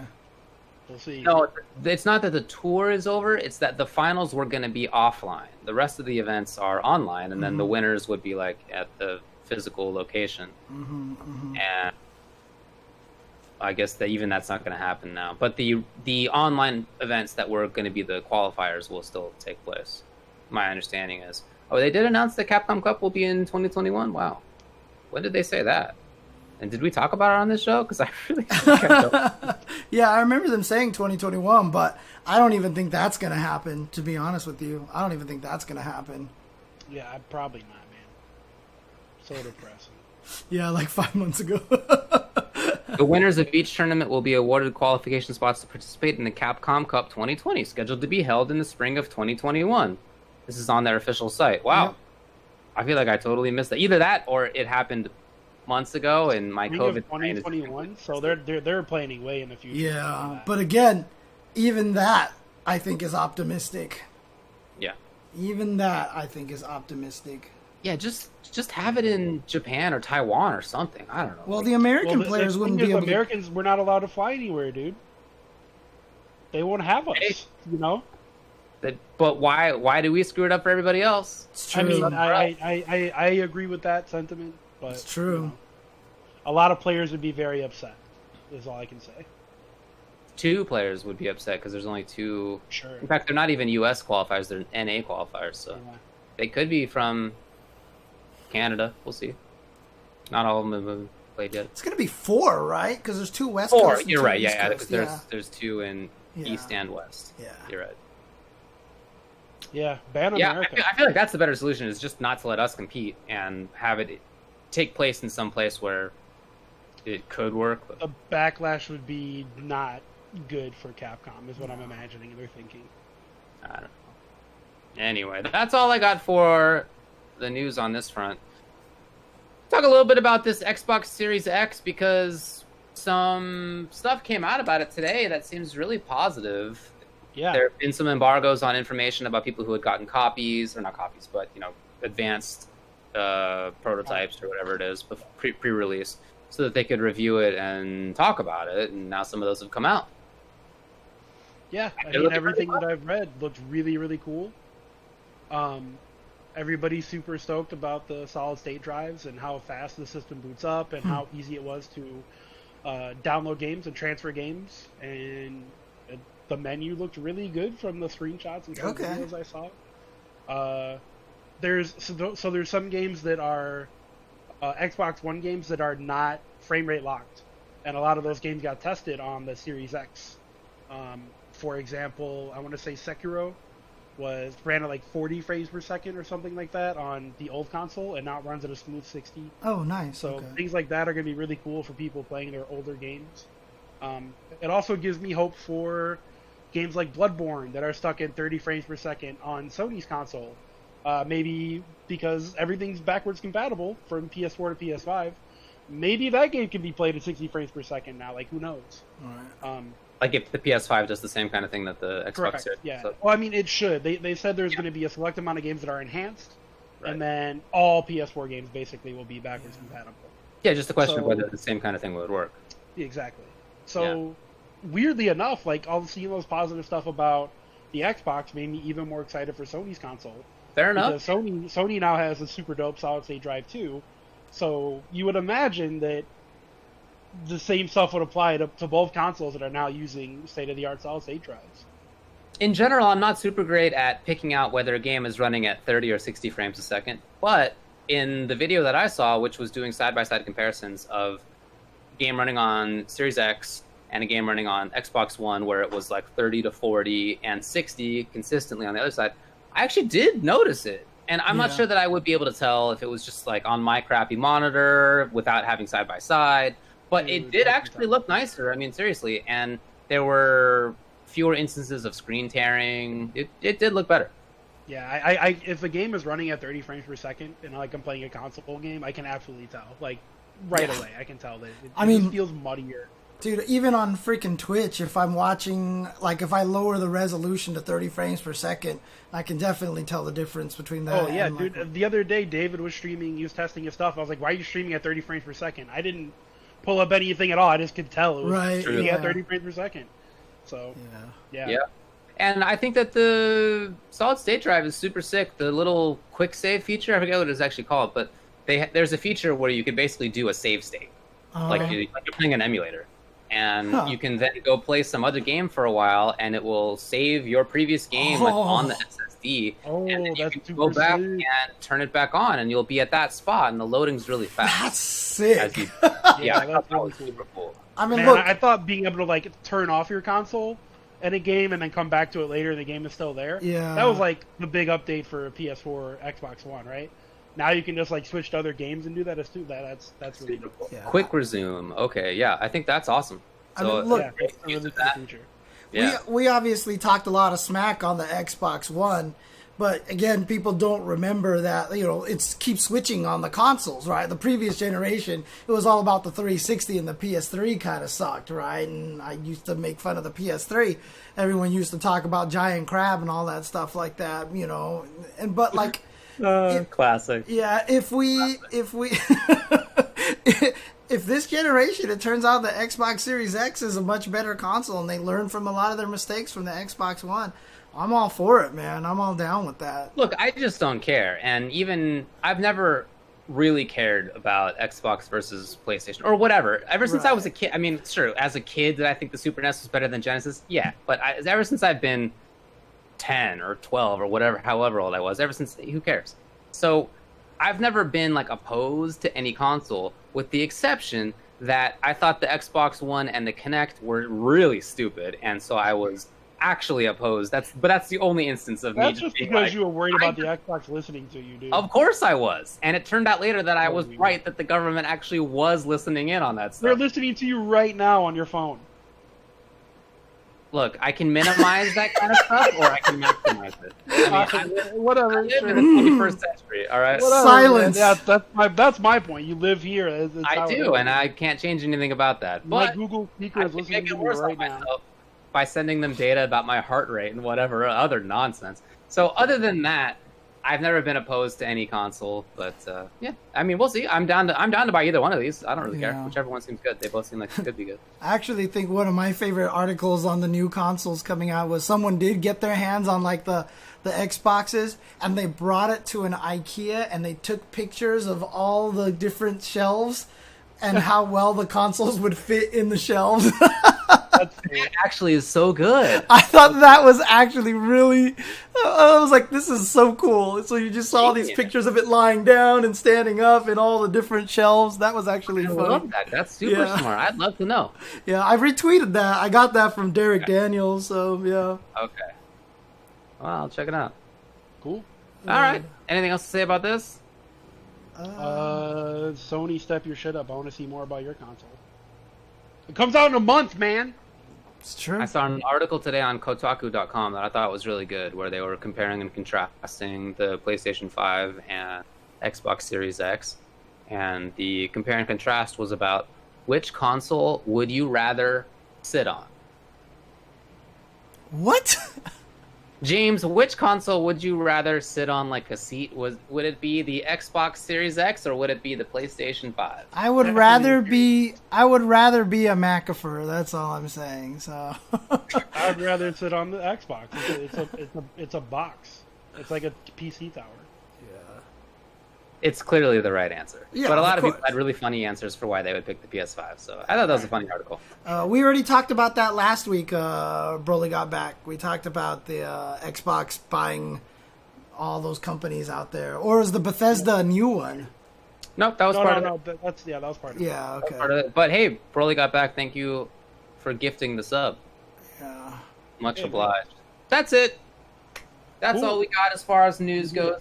Can you believe in the outrage of the week? In my opinion, the most outrageous thing that's happened in the United States of America over this past week was that there was a spelling bee competition and they didn't invite me.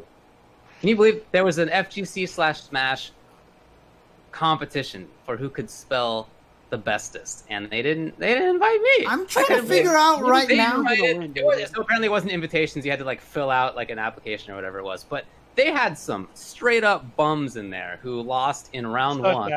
Such as? Easy stuff.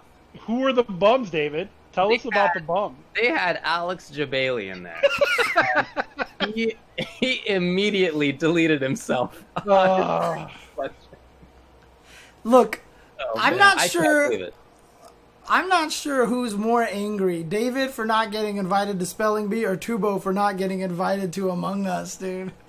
Dude, I was legitimately hurt when they didn't invite any of us three. Yeah. To, They're never to going to Friday invite me. I know they're not going to invite me. That would be... They couldn't That handle would be really good for stream. That's what it would. They couldn't handle it. Really good for the stream. Did the spelling? No, the spelling bee was just if you get it wrong once, you're out. Yeah. And it was a lot of fun. It was a lot of fun Hey, for look, sure. I got my Nintendo Entertainment System because my dad promised me if I won that spelling bee when I was in 4th grade that he would buy it for me. And you best believe I won that spelling bee. And then I was like, I get my Nintendo. And the look on my dad's face was like, great, googly moogly. That's awesome. Damn it! I didn't expect you to actually win. Yeah. Oh, man. I mean, people were going out in this competition to like allegiance. What? And Are you I'm serious? serious. Yes. And there was one that was even worse. I forget what it was, but yeah. Like, look, I know my There were a spelling. couple people there who definitely were good. Like Toph had apparently gone far in his elementary or middle school competition, and he made it to second place. So whoever won it was like there were some good spellers, but there were also some people where, come on, Look, what do you do? I know. Alex Jabali's. I know my spelling has deteriorated over the years. It's pretty bad now, but I mean, growing up, I was an amazing speller, and I probably would have did better than a lot of these guys on that stream. So So they also had lifelines that you could do. You could like, Wow. yeah, so you could phone a friend, or you could spell up to a certain point in the word and then be like, all right, what's the next letter? If you had only one that you were concerned about. Or you could just skip a word and just be like, all right, give me another one. And somebody, I believe, did that with diminished. what? Diminished. All right. Like at least They for didn't know how to spell it, man. for connoisseur, I would have to figure out if there was one S or two S. You know, like I feel like I would have to ask for that one. But for diminished? Diminished. All right, David, spell cornucopia right now. Go. Cornuc. Oh, now I forgot where I am in the word. Do you ever have Wow, that? you're out. You're done. You're Alex Jabali. You're done. Cornucopia. In my I honestly don't even know. in that spelling bee that I won, by the way, you were not allowed to start all over. You were, if you made a mistake, you were done and you just stopped. So basically, when it came down to the final two people, when you misspelled a word, the other person had to spell that word correctly and then another word correctly. And I accidentally fucked up on abdomen because I just said A-B-D-O like that, and then they said I had to step back. And then the other person spelled it wrong because I think they just flubbed it. And then I ended up winning afterwards, so it was close. It was very, very close. Words like pneumano, ultramicroscopic, silicono-volcaniconiosis are not hard to spell. It's just a question of, like, do you get lost in where you are in the word? Right. But, like, there's no part of that is, like, hard to... Like, you know how to spell all those parts, the individual parts. Oh, for sure. shit! It's just a question of putting... Maximilian, dude! Thanks, buddy! Shoutouts to Maximilian, And- dude. Tier 1 subs gifted to the community. Thanks a lot, dude. Thanks for hanging out as per usual. That's awesome. Anyway, anything else you all want to chat about before we skedaddle here? I feel like streaming, so I might stream after this. All right. That would be nice. I don't I know just yet. have to use my computer for editing, so I can never stream on after the Tuesday show.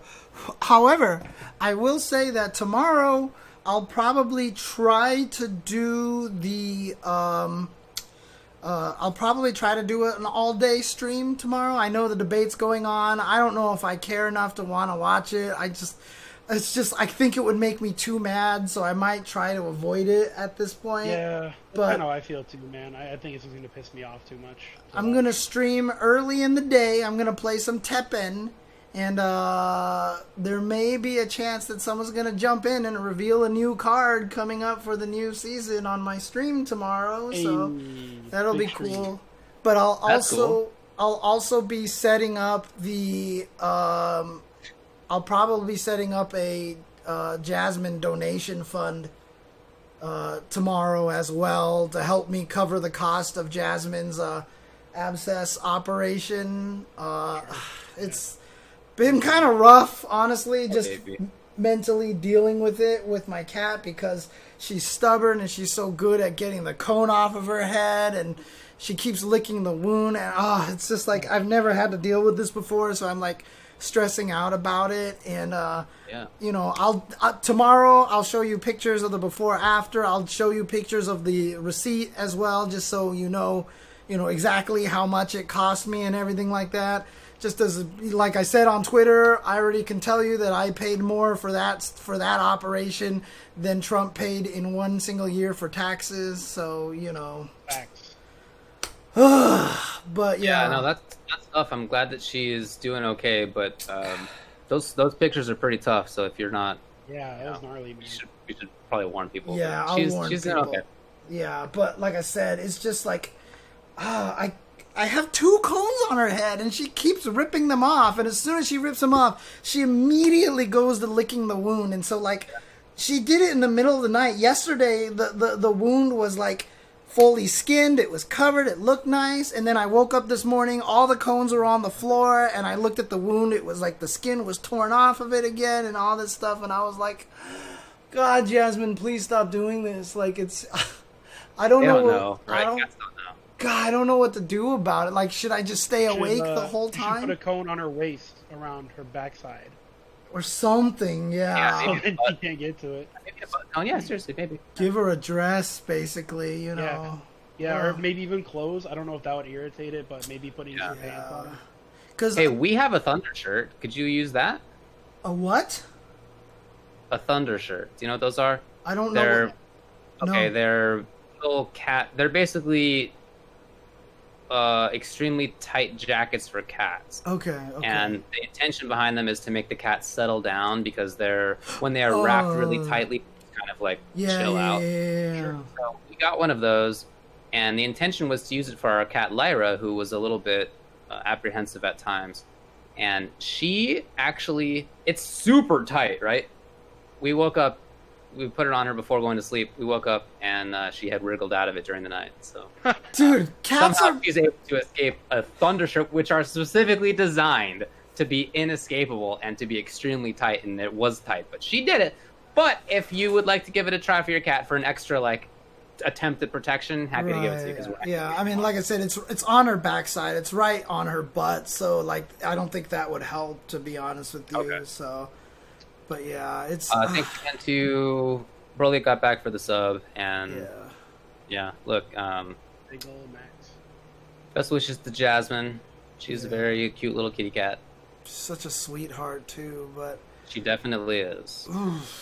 But I will, like I said, I'll try to do a stream tomorrow for that, and then just to help me cover some of that cost, because it's not fun in this time, and it's just a cost I don't need. Fun anytime, man, but Yeah. No, that's tough. That's a tough amount for sure.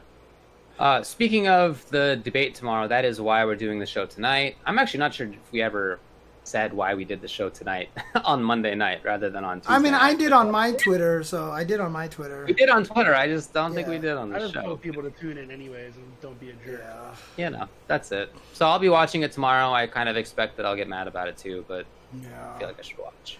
We'll see. Also, again, if people have any feedback or any comments on the new overlays and stuff like that, like I said, I'm just extremely happy and very pleased with myself, I guess I can say, about the way that it's designed. I like the layout. I think it's clean. I like the topic board. I think I've built a lot of awesome functionality into it, automatically graying out the things that have passed already, and with the timers and stuff like that. So I'm just, I really like it. I'm happy with it, and it's just something I enjoy. Like, you try to debug this thing and you're just like, why isn't this working? But for some reason I get a kick off of that. So, that's awesome. Yeah, it's dope, dude. I'm super. I think it looks great, and I'm stoked that you found something that gives you joy. Yeah, for sure. So that's awesome. Yeah. For sure. All right. Well, I guess that's going to be that then. And now, thanks to this, I also know how to make it so my token holder for my Soul Calibur streams, I can make the tokens rotate and stay rotated and stuff like that. So I'm just like, cool. That's the important stuff right there. That's the important stuff. Yep. Little things. All right, guys. I think right. that's the Ultra show. Yep. That's correct. Thanks for hanging out with us for the last 3 hours as we, we're testing stuff and then getting back. And to the interesting thing is, are we still synced audio-wise? Are we still synced audio-wise? Have we fallen off at all? Did you kill the local recording? No, I'm still recording it. Honestly, I think it might be the video that I play at the beginning that messes everything up. So I might not actually play the video because Tubo's not in it. However, anyway. it works good. That's fine. Totally fine with me. We'll figure a way out to do it, or maybe I'll try to figure out a way to play it off of a web page or something like that, and just load the HTML instead of loading the file or something like that. I'll figure out a way to do it, but I think because ever since I put that video, you act it. Ever since I put that video in is when I noticed we get a lot more of the desyncs and problems with the actual local video. Because I've done 4-hour streams on my channel and I don't have these kind of same issues coming up. So that was kind of okay. Anyways, I'll shut up now. All right. Well. All right, cool. Hey, Max, thanks again for all the gift subs. Much obliged. I hope that you're doing well out there. Hope the family's good. Yeah, and again, if you guys want to help me with a new improved computer and stuff, there is a donation now. I'll put the donation link in the stream again. I guess the donation link is not on our site anymore. It's might have been because they changed the way the layout works. You have to click on the about to actually see it on the Ultra Chen channel, or you can just use that tip link right there, and that'll send donations to the computer drive. Again, tomorrow, like I said, I'm going to do a separate donation drive for Jasmine. Yeah, that link doesn't work, James. That link doesn't work? That link is completely broken. I just clicked. Weird. Okay. All right, I'll figure it out. But like I said, tomorrow I'll do the stream for the cat and stuff. And it sucks. I know that I'm sitting here pay me to make my computer and my cat. But it's the nature of the beast right now. So it's just real life, man. Yep. All right. Thanks, guys, for watching. Heard 'em. And we will talk to you guys later. Where is it? There it is. Oh yeah, my cat knows the sound. Yeah. He got all excited. Tuboware does stream at twitch.tv/Tuboware. Yeah, follow me and stuff. Thanks.